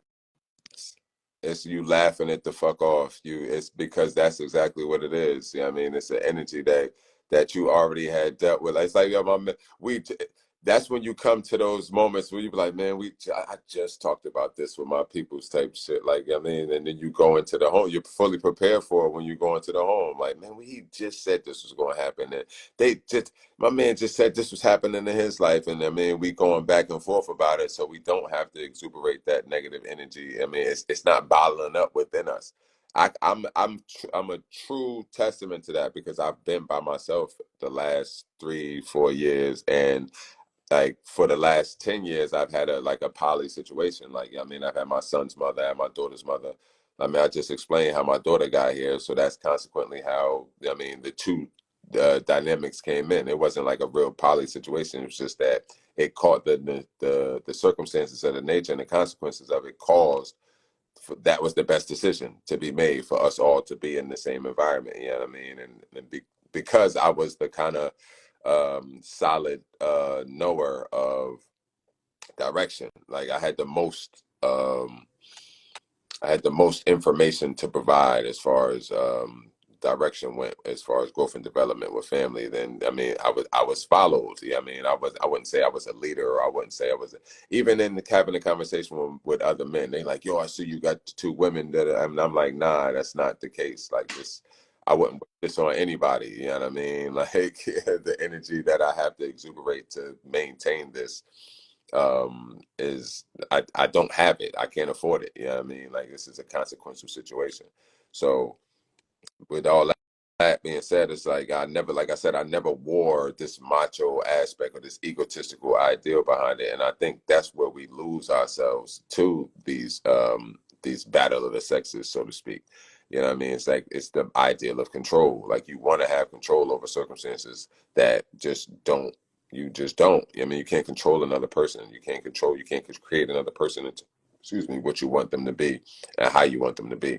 No matter what the situation is, they're going to grow into who they choose to be for themselves. And when that happens, you know what I mean, you got to deal and manage within that, especially if there's a child in between those circumstances. That's what my confusion I'm came in with the girl when she was talking about like bringing the courts and forcing, if they don't want to be there, you gotta like, you bringing the court into the situation still don't force that man to, like, if that man don't want to be a father or be there, you bringing the court ain't really forcing nothing. Like, if anything, It's a win-win for the system. You just put another nigga in jail. like, because And the only thing you can force is a financial situation. right, That's you it. forcing some financial shit if he's You in the, can't if, You're force not forcing fathership. You nothing. can't force a man that say, "Yo, fuck that kid," to all of a sudden be like, "Well, the court said it, so now I love Billy." No, the fuck you don't. and that's The court, where I was. Yeah, my mom was forced my dad. I'm the like, yo, court you can't. said it. So I here, son, here's your I ain't mean to use your name, Billy. I saw Billy the kid came in. I ain't mean to use your name, Billy. I ain't throwing no shots at you. I ain't throwing no shots at you, Billy. I be using that name as a reference all the time. I got a viral video where I said Billy in it too. I am not throwing shots. My bad, Billy. Yeah. as a woman. We don't. I, I can only speak for me, so I'm only gonna speak for me. I don't want to give nobody's authority to somebody else other than you. If I lay with you and I put my trust in you, I want you, and I want you to lead with authority. I don't want nobody else. I'm not going to nobody else but you. If I can't go to nobody else but you, who am I gonna go to? Then I don't know where else to go. I'm not going to them people. I Them want people to left. just love you or hate you. I want to fight with you on my own. Cause I'll beat your ass on my own. And that's just between us. this Don't call conversation people on me because I'm not gonna at the call the wall. people you. Cause you the people. You the people. And I'm the people. I'm gonna fuck your ass up if you try that shit with me. I'm just trying to tell you. And saying get in control to them people, like she said, because that's all you're doing when you go to the court. You're giving the control to them people. You Like, know what people are about. that's all you're doing. You go get a job. I already what they want to do with you. I already know. So if I call the people on you, that's on some funny shit. That's on some weird shit.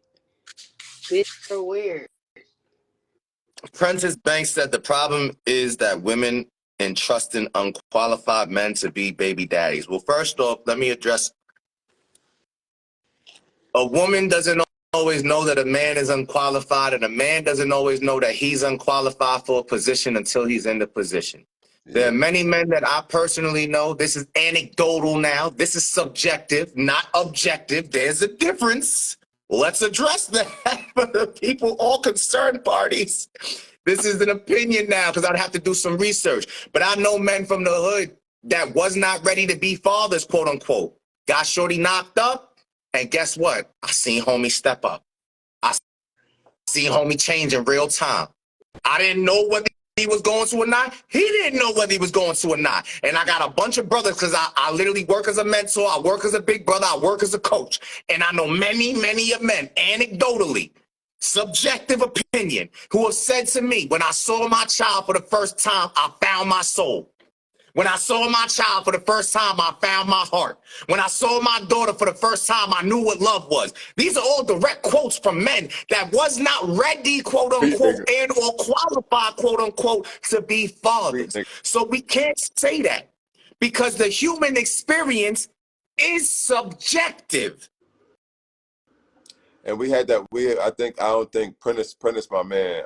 And shout out to him too. Prentice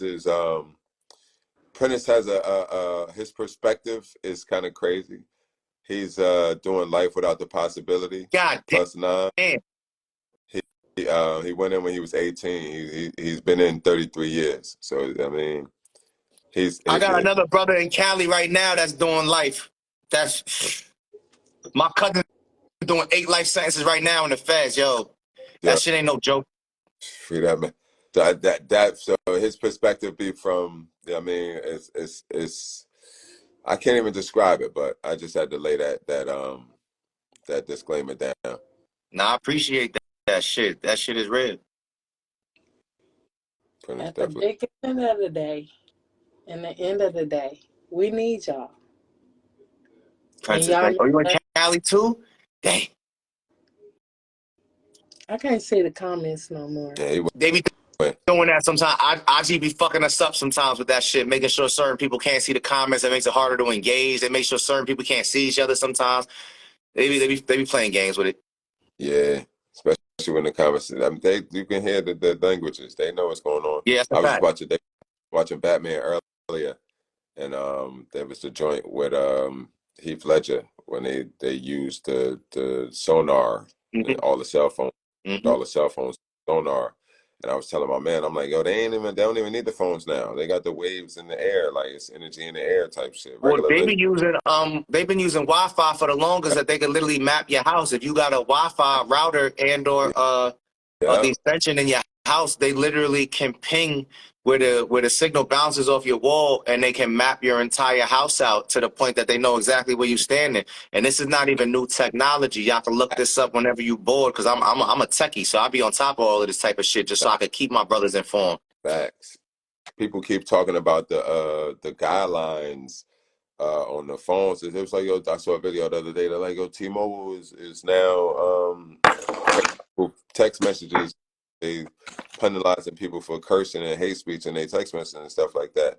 And I'm telling them, like, yo, go watch the Viceland episode when China has already implemented this probably a decade and so in society, you know what I mean? Like, and that the path that we're on is a slow grind to that social credit system. Yeah, with community guidelines and things of that nature. Like, so it's like Y'all seen Netflix?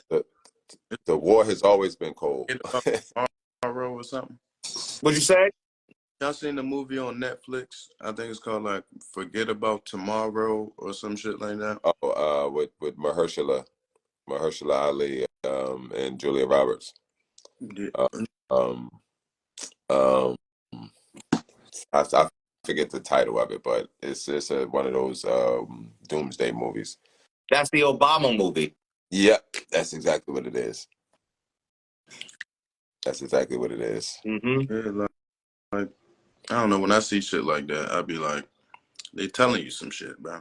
Suggestive programming. They got to let us know what they're going to do before they do it. They always have, and they've always used Hollywood.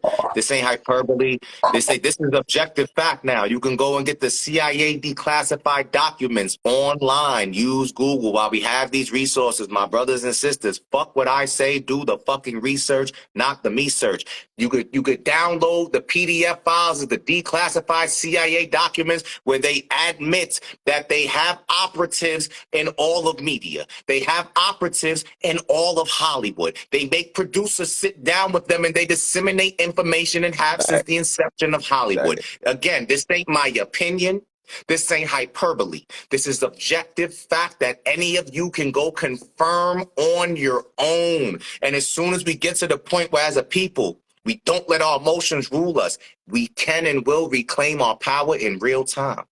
And I'm the mad scientist that sat back and watched all of that shit throughout my life and been able, and like I said the other night, my father coming in and ruining television for me, but what he did was he made my mind so much more beautiful.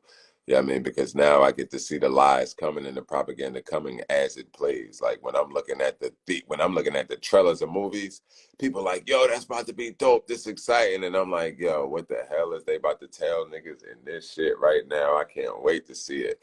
It's a movie called Real Genius. I love that movie. It's a good one. Val Yeah. Kilmer. Val Kilmer. Yeah. And the very first scene in that movie has the direct energy weapon in it, and the movie was aired in 1984. Sure. It literally has the exact usage. Like if you go to the conspiracy videos on YouTube about the direct energy weapons and the house fires and the fires and what's the name, and then go back and watch that movie. That's all you need. Martinique said, does anybody know the woman's account from before? I know it was the hippie something. I can't see it up here because once she left the live, I had to drop her down The hippie to bring historian. the hippie. She's the hippie historian. She's a poet. She comes on my lives. Yeah, like I don't got no ill will or negative energy for her towards her. I ain't got nothing but healing energy to send to her because she made it clear she was speaking from a trauma point. But that doesn't change the fact that if we're having an open discussion for the public to observe, we can't let the trauma be the narrative that rules, specifically and especially if we're trying to disseminate real information, because that's all it was boiling down to for me. I said, take my story out of it. There's still a plethora of fathers who have actually offed themselves because they couldn't take the pain of being away from their children. And people like to pretend like that's not a fact. That's a scary fact because I sat on the edge of suicidal ideation when I was like, I'm powerless. I can't be a father to my sons. Then what the fuck is my purpose for being here as a man? I questioned it. I sat and questioned it. So I'm not going to pretend like this is a me thing. Fuck me. Take me out the equation. I made it. I'm still here. I'm still speaking for those that ain't here to talk about this shit. And that's the point. That system's not meant to heal the family unit. What the fuck are we talking about? That system is meant to destroy it. And it has been and will continue to if we allow it to. The unhealed response would have been like, oh shit, man, you just going to ignore father's suicide, blah, blah, blah. But to know trauma, you know what I mean? It's to know it. Like, so you seeing it, I'm watching it. To heal from it is to know that when it's happening and to know that somebody's not. So it's just like, what you going to unheal yourself just to have an argument with somebody that that's not healed? Nah, like I can't. I mean, the wild part was to watch her transition because I saw it happening in her eyes and in her face and in her facial. Like when she left the live, she was processing. And when she came back, I could see she was triggered. So that's why I gave her the floor. I wanted her to speak her piece because it went from her basically singing my praises to being like, you're the devil. And I was like, yo, I'm not your enemy. I'm not here to be your enemy. I don't want to be your enemy. Why would I even want that? I know who the enemy is. It's not you. It's just fucked up because I've always felt like, and I say this all the time, especially as men, black men, I say, yo, niggas' feelings don't matter. You feel me? Like they just don't matter. So for you to be speaking about, that's a serious topic. We talking about you talking about statistics, numbers, facts. where you saying, yo, many men have off themselves for just feeling less of a man, not being able to be there for, and it triggered me a little bit for her to get upset and try to Ignore it. To ignore it alone was ignore triggering. that. Watch her ignore the Like, death you of ain't like talking the no random suicide of black shit. men was Like, triggering. Yeah, trust me. so now he's talking, you not, and I ain't even saying like, oh, you had, no, fuck that. Definitely, I'm saying give that some acknowledgement. You Yeah. definitely, she bypassed all that shit and got mad about her own, and rather than at least being like, you know what, I feel, you know what, I Yeah. don't even know what that's like. I don't even know what that's like. I ain't even going, you feel me? So you But just she mentioned bypass. her father, and that's why I, as a man, again, that's why I go back to, and I ain't mean to cut you off. I'm gonna let you take the floor again, but I gotta give her that grace because I was ultimately triggered. She's telling me I'm talking too much on my platform. she telling me I'm talking, nigga, you talking too much on your page, nigga. Stop. Like, so I gotta recognize that she's coming from the unhealed father wound. She made it clear her father hurt her. So now any black man that starts speaking about in any way what the mother did or didn't do, she can't hear it no more. In that moment, all she remembers is what her father did and or didn't do and whatever her mother told her. So she's reliving, and that's the difference between the person that's built the stronger version of self to observe past trauma. I don't believe we ever get over trauma. I've said it before. From a psychological lens, we build a stronger version of ourselves, and then the next time we observe the trauma, now we can pick a lesson out of it. But until we build that stronger version as men and or women, every time we revisit it, we triggered. It's like if we grew up and our fathers called us pussy or punk. Any nigga that say that word to us, off with their head, off with their head. I'm not hearing it. We're not talking. It's no pass go, nigga. I'm triggered. I'm traumatized. I'm gonna fuck you up now. That's me acting out of a state of trauma. Soon as I elevate, now all of a sudden your word don't got no power over me. You ain't touch me? Yo, homie, you need to chill. Cause I already see where this shit gonna go, and I don't feel like doing another 10. I don't wanna go do 10. It ain't worth it right now. I see you in your feelings, homie. Is it like that? Do we gotta take it there? Nah, all right, homie. Be well. But that, how many years did it take to get there? How many fights did it take? How many cases did it take to get there? How many nights in lockup did it take to get there? And that's what we don't want to. It's hard to give a person grace when their pain is re-triggering ours. So that's why I had to keep saying to her, I'm not arguing with you. I'm giving you the floor. You cutting me off. I'm still giving you the floor because I want you to get your shit out. So hopefully we could help you to alchemize your pain in real time. The same thing she gave me credit for in the beginning when she first came in. Alchemizing my pain in real time. As I'm suffering, I'm separated from my kids right now in real time. But I'm not gonna treat no woman like shit, like she did something wrong to me. Because she did it. But that's the difference. If a woman's not in a space or place of being able to heal, we gotta try to create the space for her. And it's hard because we being triggered in real time. Facts. Very same moment. What, being told you're a villain as you're being a hero to somebody is the most fucking frustrating thing on the entire planet. Like, imagine Superman swooping down to save somebody and that person kicking and screaming, kicking him in the face. Like, I mean, like, you know how bad he want to just drop that person type shit. But what happened if he dropped that person? He Now won't. you're the villain for He real. won't be Superman no more though. Would he? He'd be what's the dude name from? He be Bizarro. He be Bizarro Superman. Now, what's the dude with something Lander? Um, Homelander? uh, from the what's The that movie? Homelander. He be the Homelander Oh, Where Mo- yeah, yeah. from the is boys. Homelander from the boys. Homelander, word from the boys. Yeah, Yeah. word. He'd be What's up? literally Homelander. That's why I ain't drop her out the chat, bro. This is my chat. This is literally my live. I could have easily, as soon as she got out of pocket, just be like, boop, we not doing that here. When she But did that's it, the whole point of me having an open forum. This is a safe space for anybody to come and talk. I'm not gonna cut you off and be like, I don't want to hear that shit. I'm gonna give you the floor. But that don't mean that you could use your trauma as the excuse to not go through the process. If you want group healing, that's a process we gotta go through together. yeah, you jumping out don't help the I'm situation, and we still don't finish the conversation. Like you left a whole bunch of people on red just now in the middle of that by you jumping out in the middle of that. You know what I mean? And we Did she get not follow you all? Like, does she not know? Like, this is a you gonna have to be accountable on this page, baby girl. Like, Everybody accountable because I'm holding myself to the highest level of accountability. feel me? So it's like that's why I enjoy watching you, bro. Cause like I said, I've had so many situations where I feel like, well, no, my friends tell me, I was like, yo, you be too honest sometimes. Like, yo, what you mean? Like, I mean, what you want me to lie, bro? I Type don't get that. shit. I don't get that. And Yeah, they so I, do. They do. They do. They absolutely do. Because if you lie, you know what I mean, then that means you like them because they like them and they like the person before them that told them a lie and they like this and you fit right in. You know what I mean? You That's know what that is, right? I'd rather you give me a sweet lie than the yeah. bitter truth. oh man, I can't do it, bro. No, fuck that. I'm not gonna do it. Nigga. At I'm all. not gonna do it. Oh, Can't Fuck, what's going on? feel me oh like, shit.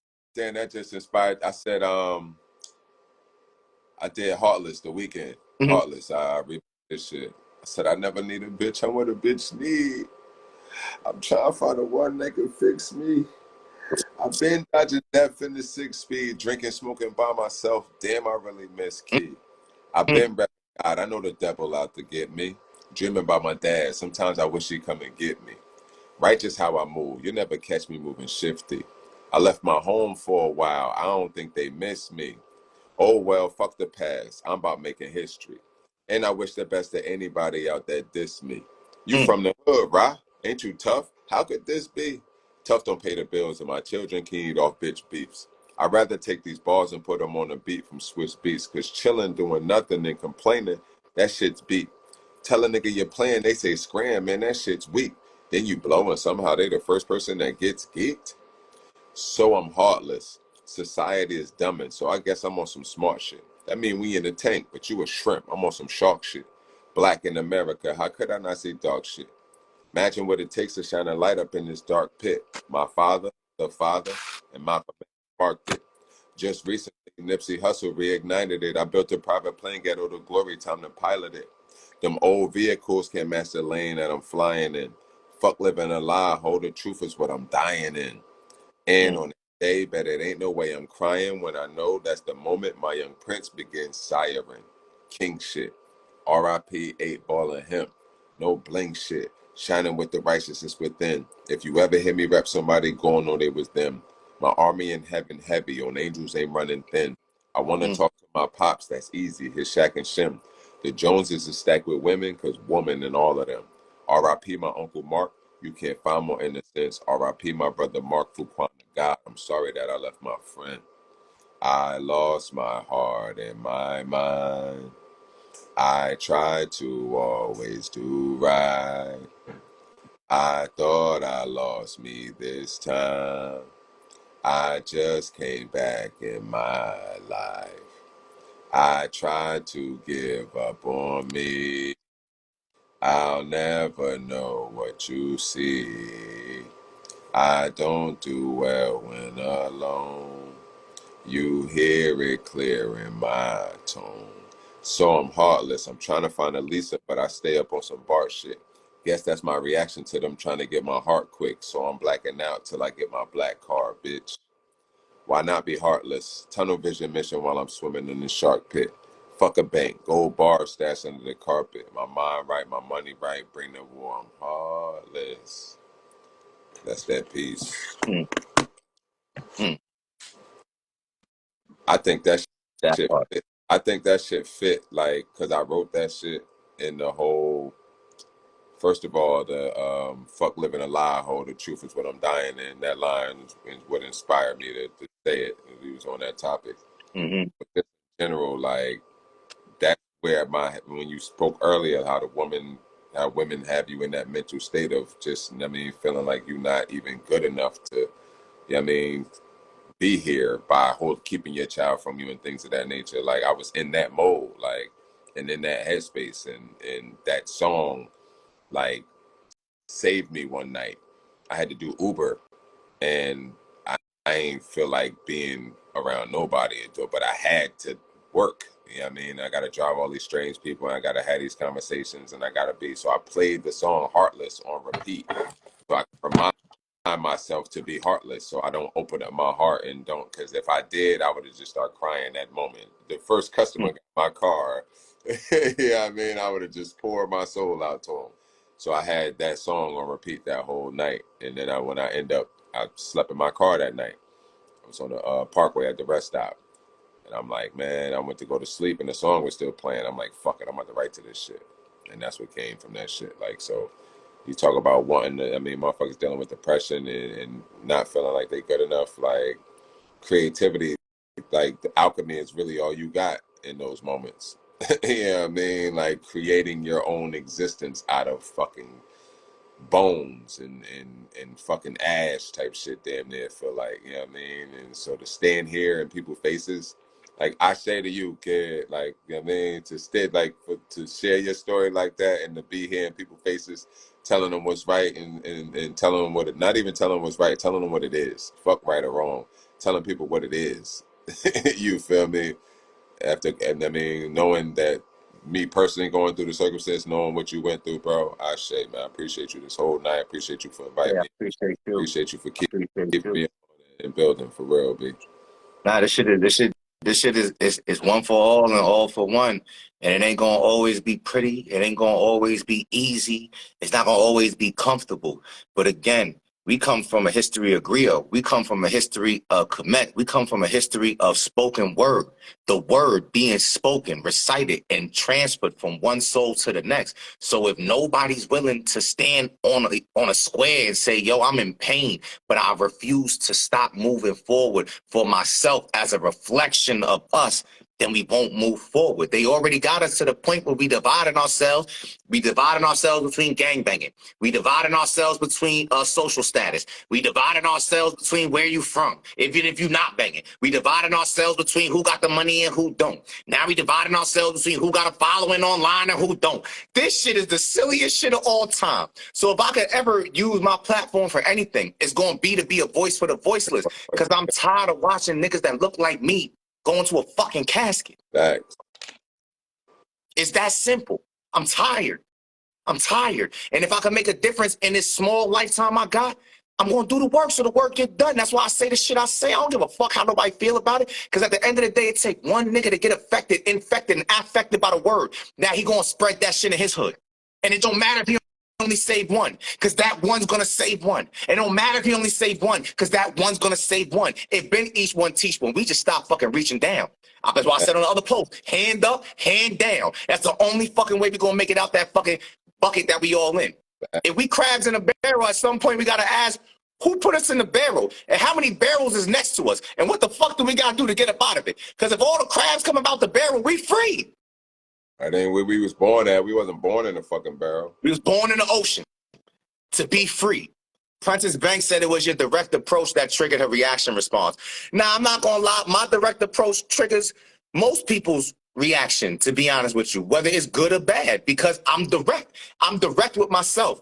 I'm direct with the mother of my children. I'm direct with everybody. Why? Because the minute I start lying to myself, it's a cycle of detriment, and I start lying to other people. Not like I'm trying to consciously lie. All of a sudden, I'm worried about how you're going to feel if I say it this way, so let me question it, or let me say it this way to soften the blow. Next thing you know, a month later, I'm not even being true to me, because I'm so fucking worried about what the next person going to think or feel. Fuck what I feel, though, right?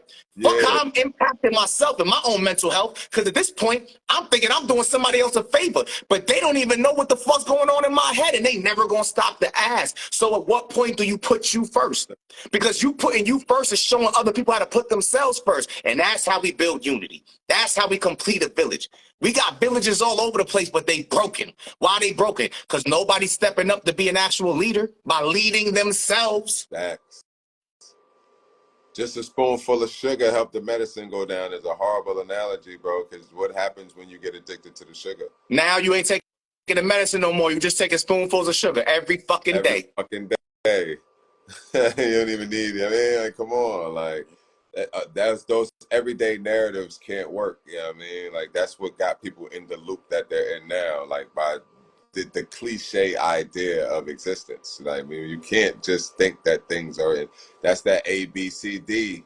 You know what I mean? That multiple choice living. I mean, in this microwave society. I mean, you don't actually have to prepare. You don't. I ain't even gonna go to slaughtering the animal. You know what I mean? Like everything is prepackaged. Everything you throwing it in a contraption and pushing a button. We in the Jetsons age where people complaining about having to do the dishes when all you doing is pushing a button. Yeah, I mean, like Louis C.K. had a great joke where he talked about um, people complaining about what he say. He was like third world problems. He like we don't got third world problems. He's talking about the lady really stopped what she was doing because she was on the phone with her friend and she said they had a delay on their flight and they had to sit on the runway for like an hour. And she was like, "Oh my God, really?" And stopped doing the dishes. Like she stopped doing the dishes, stopped to like, "Oh my God!" Like that's it. Like, bitch, you about to go through the miracle of flight. Like you in a seated position, about to fly through the air from one state to a whole nother state and to land safely. Like this whole process is happening. You know what I mean? While you're just worrying about this whole minuscule aspect of time that you're not like. Do you even care that there's a possibility of you not landing safely on the ground? Like it's like so much fucking higher than you driving in a vehicle or whatever the case. Like all the other threats in life, you know what I mean? You could be worried about as opposed to the delay that you had to face because of some difficulty that's going on, you know what I mean? That you're not actually considering. So Right. I butchered his joke too, by the way, just now. Like I butchered it. Bro, you got a post, right? That's when you talking about how you built the character of I, right? Hmm. And yo, and I was like, yo, I feel that because it's like just from like personal experiences, bro. But I've been in foster care. I've done years in prison, like so. And in these situations, it's like, yo, I've had to do nothing but deal with myself. I had to be honest with myself because there was nobody there. Like, and I had to accept certain situations that I was in for no other reason. I'm realizing that I put myself there as far as the prison situations. You know, the foster care and shit like that, those were things I really had no control over. But, you know, as I got older, and this is the shit I teach my sons, it's like, bro, the decisions you make, even starting now, like, they will follow you and they will affect you for the rest of your life. And it's like, I had to realize that being stuck in a cell, going through shit, trying to control shit that I had no control over, the heartbreaks and emotional shit, being away from my kids, feeling less of a man, thinking about the man I was when I was free, and now the nigga that I am in here, and why I couldn't be that man when I was out there. Like, just a whole bunch of battling back and forth. And like you said, nobody takes the time to ask you how you feel. So it's like when you get to that point of knowing, like, nobody gives a fuck regardless. So why am I going to keep trying to, like you said, sugarcoating or thinking about how you going to feel about what I say or how you may look at me?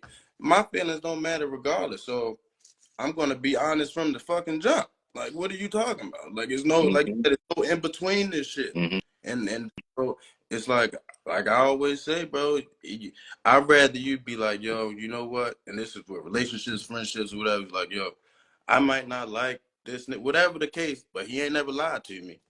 You feel me? He ain't never lied to me. You can never say I lied to you.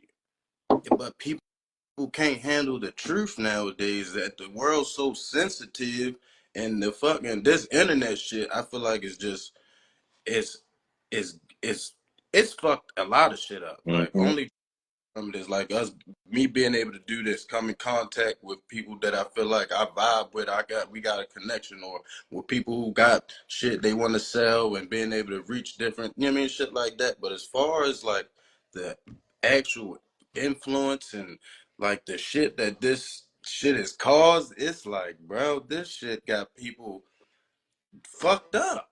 It got people so fucked up, bro. You comparing your life to other people.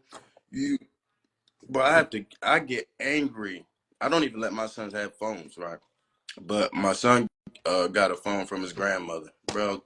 When I say these niggas here, I'd be like, y'all know your neck hurt because you just got your head down for hours and then it's like you're not learning nothing. You got all the, you're not even using shit like the internet to brighten your shit up. To you go on YouTube, you can go on YouTube and find out anything, bro. You niggas is watching. I just caught my son watching fucking drill rap shit. That shit pissed me off so bad, bro. I made him turn the whole shit off. Like, what the fuck is you watching this for? What is this teaching you? What are you learning from this? You could be watching anything, and it's like, bro, everybody just want to fit in and try to be like the next person. There's no originality. There's no individuality. There's no separate mind of thinking, from fashion to just niggas just thinking, trying to think like the next person. It's just all crazy. And you start to feel like you don't even want to be around motherfuckers, bro. Like, I used to be a nigga that like to be outside and shit. Like, I don't even want to be outside because shit is so weird. You feel me? I literally just be going to work and coming in the house with Type my shit. kids. Like, that's it. It's not even an interest to be outside. I Females I need created space for that. emotion, I so like, Not to cut you off, bro. I created a space just for that. Like, I mean, like, cause I had that. I think that's where my depression was. Like, I think that's why I identified it as like me not wanting to come outside and me not wanting to be around people. And I'm like, hold up, this not conducive to life. Like, you need to like still need to sharpen. You need still to sharpen. Still, you need to communicate. You need to be around different energies and different cultures and things. You need to experience things. And I felt like I was shutting out things, and I was mad, cut off, and in that motion, I wasn't learning as much as I could. Like, I wasn't being productive. I wasn't challenging myself. That's one of the biggest things. I wasn't able to challenge myself. Yeah, I mean, and that's when I realized, like, wait, like this whole thing is a challenge. All I'm Hmm. supposed to be challenged. Like all of this, like, wait, what? Like, all right, yeah. So if it is ignorant people, and then poor being a poor righteous teacher or coming up in Allah's paradise. I mean, my city was called Allah's paradise. It's like, wait, how is this Allah's paradise? It's drugs, it's gang violence, this, I mean, all this stuff. Like, it doesn't seem too much of a paradise. But then I realized, like, wait, we poor righteous teachers. Yeah, I mean, where else would you want to be than surrounded by ignorant people if you're a teacher? Yeah, what I mean? Like, it's a whole bunch. If that's your purpose in life is to teach, then there's a whole bunch of ignorant people out here that need to be educated. So here you go. And that's when I realized, like, that we have to look deeper into things. Like, this the surface aspect of it, and take our individual emotion out of it. That's where research come into play at. Like, how was this dealt with before I got here? Yeah, I mean, then how did the person deal with it before they got here? Like, oh, all right, well, this is how you deal with these things, and you come to that conclusion. It ain't just from you having an aspect like for like, damn, things are good or bad or this is that and that. Like, nah, keep pushing forward. Come out. Be a part of the scene, and then maybe you might be the catalyst to change. You know what I mean? The energy and what's actually happening. You know what I mean? Like, people might just be like, "Yo, let's do what he doing." Like, damn, we wilding. Like, you see my man? He just came. He bought a house, and they doing cookouts and got pool parties in the backyard. You know what I mean? Like, he crazy doing that shit right in the middle of the hood. He don't think that shit gonna get shot up. How when you not inviting no gang members over your house and you not inviting nobody with no beef? You know what I mean? Like, everything else that's happening around that is a consequence of that.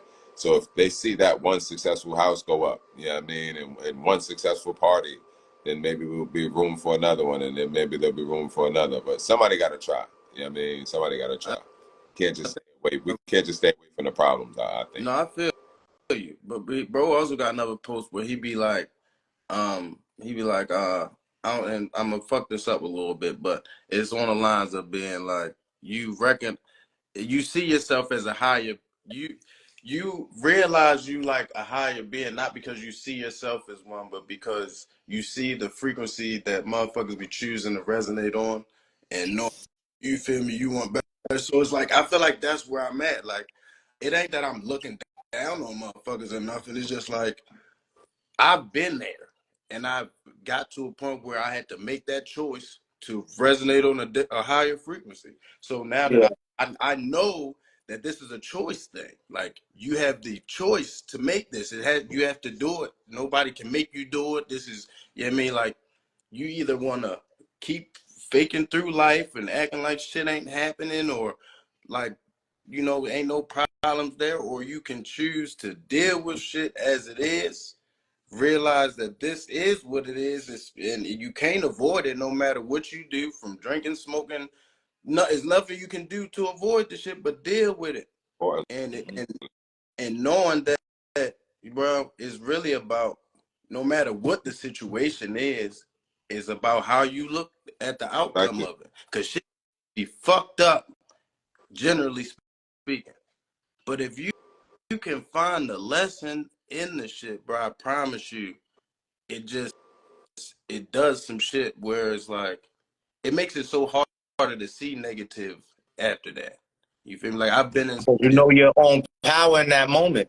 You feel me? So it's like, bro, when I got there, it's like, now it's like I said, I'm not looking down on motherfuckers, but I feel like I'm the friend that motherfuckers will call me when they going through shit, and I can say some shit to you to bring you out there. But I don't have that shit in return. If that makes sense. I learned this, and I said it in one of the posts. I don't know which one it was. When you become the healer, it's not because you could heal people. It's because you could heal yourself.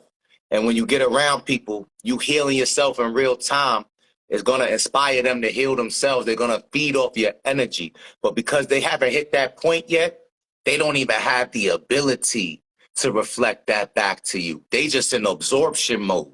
So that's why we got to be able to lean on each other, have our ways to recharge ourselves, have our outlets, and then recognize once you enter into that state of self-healing, you're a healer. Not because you're healing other people, because you are perpetually healing yourself. And that shit, you become the light. And what do light do? It attracts those that need warmth. It attracts the moths. It attracts the bats. It attracts everything. And that's the issue and the gift and the curse of becoming the light. You're going to attract it all, good, bad, and ugly.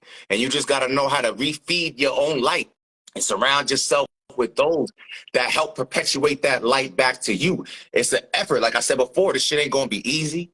It ain't supposed to be fun. There's going to be more moments than not where we question, like, damn, nigga, why the fuck I even started healing just with all these motherfuckers trying to steal my shine? Really? Why? Because that's what a sun does. What does the sun do? It shines on everybody. Those that we feel deserve, those that don't deserve, those that curse the sun, and those that worship the sun. But the sun continues to shine nonetheless. Sure enough. Sure enough. Is the queen still in here? Because I saw Princess want to come up in here. I'm going to let him in. But if the queen's still in here, I can't because I can only have 3 people in here. Was he gone? It's only That's there, yeah. All right, hold on. Where's she at? That was Cece. Shout out to CC93. She was in here. Let me let Princess up in here now if he's still in here. I'm going to invite you up in here if you still in here, G. I don't even see Princess up here. Oh, no, he right here. Boom. I got you right now, G.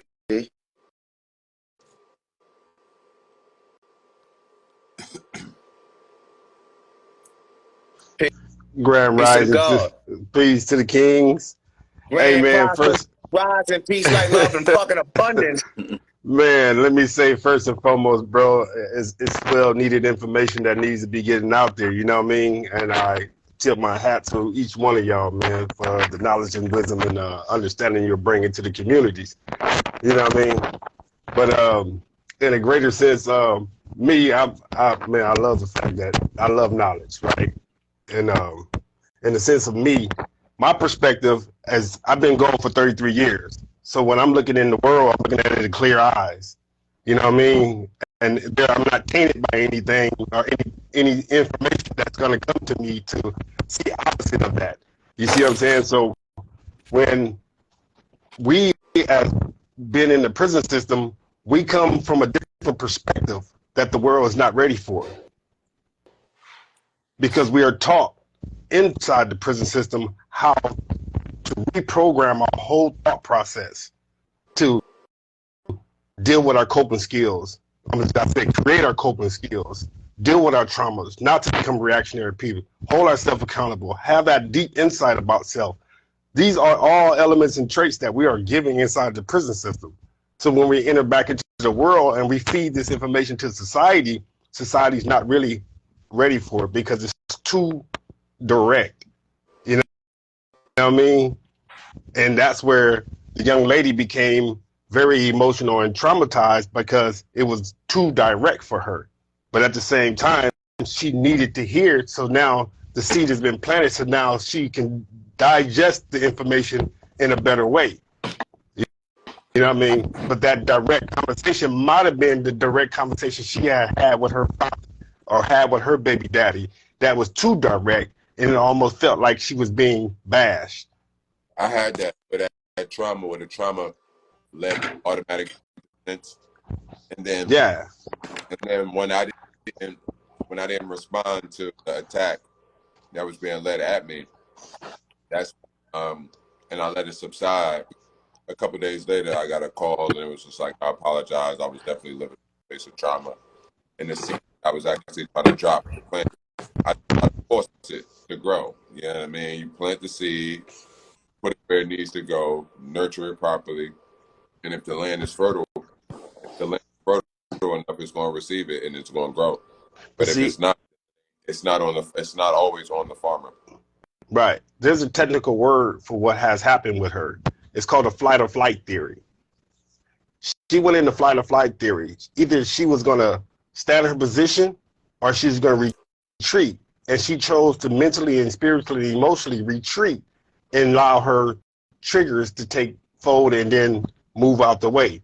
You know what I mean? So we have to, us with knowledge, we have to always look beyond and meet certain people in a certain way, because everybody can't receive direct conversation. You have to meet them create a safe place for them to receive it. You know what I mean? But then those that can receive it, you give it to them uncut. You know, some of them you got a baby spoon sometimes just to get them to the point to where you need them to be. Then you smack them up.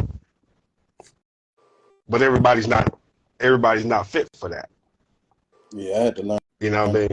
That's what I've been learning. That's why I be like, yo, people, the truth is a hard pill for people to swallow, bro. So it's like, and I guess that's where my issue is coming in.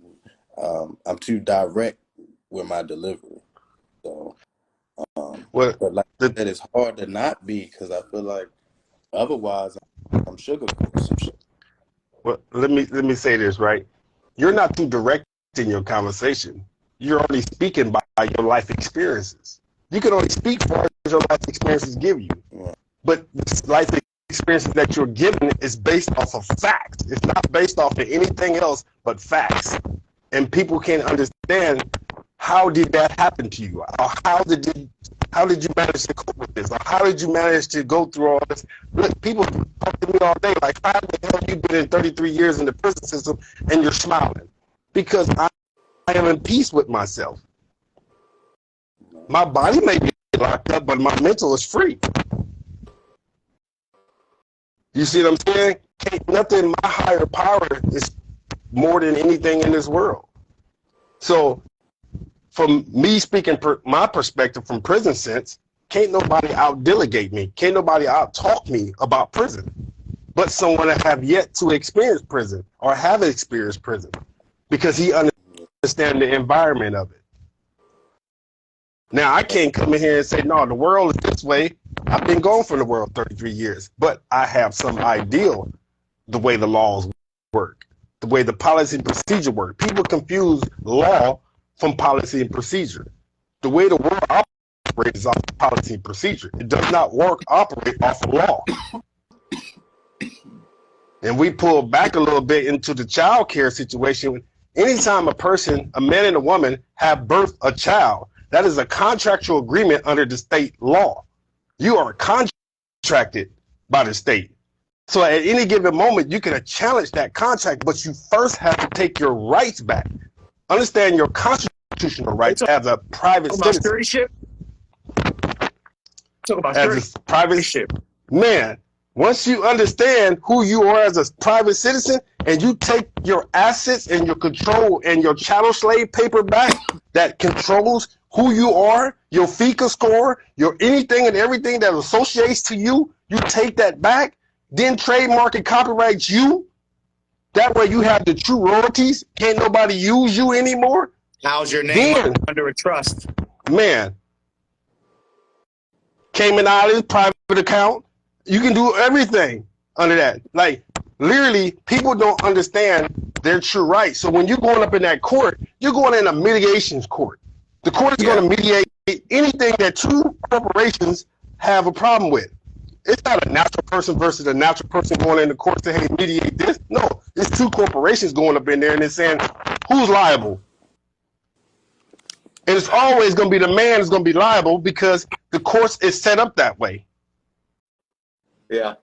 Because the courts are looking at the man as you're supposed to be the household and the provider, so go do your job. Yeah. You see what I'm saying? So it's a lot of people don't understand the legal language. A lot of people don't understand humanity language. And it's great brothers like y'all are actually breaking it down and giving them a greater understanding of both sides of the perspective. You see what I'm saying? And it's brothers like me, like Ghetto to Glory, that's my bro. I love him to death, right? You know, we met, man, it's like we've been building ever since. And it's brothers like me and him, and now y'all brothers, and shaking the whole tree up.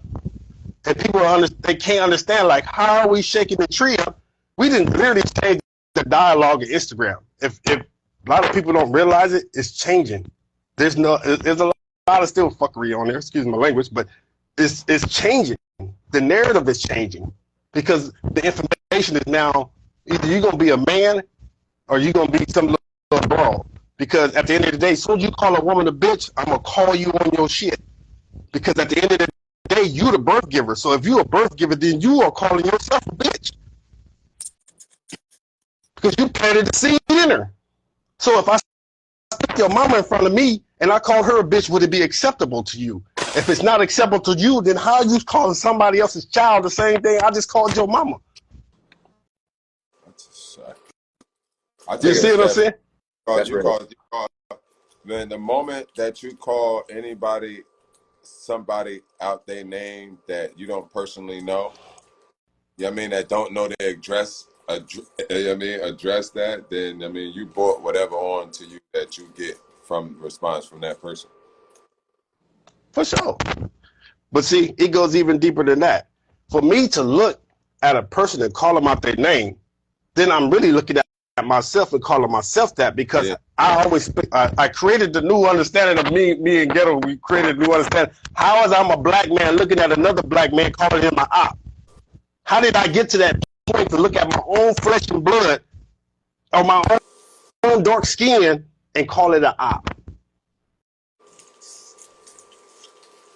Something is wrong with that. Something is spiritually wrong with that. We have been disconnected from our Godhead to ever get to that point to look at our own flesh and blood, our own human like existence of Africans, you know, kings, to call each other op.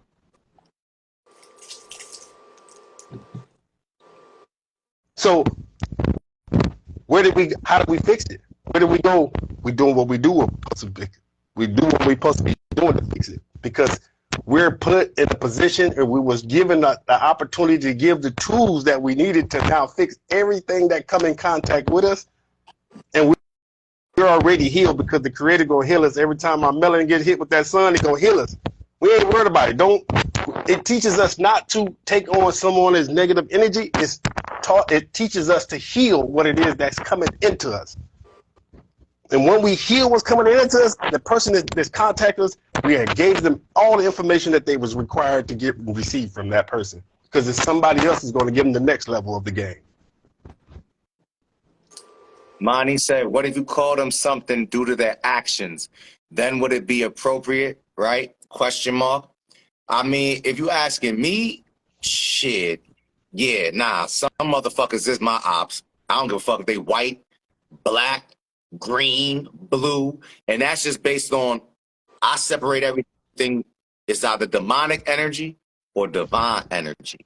And if you got demonic energy and you exuding demonic energy and you're pulling from a demonic source, you are my op. I don't give a fuck what your skin tone and hue is.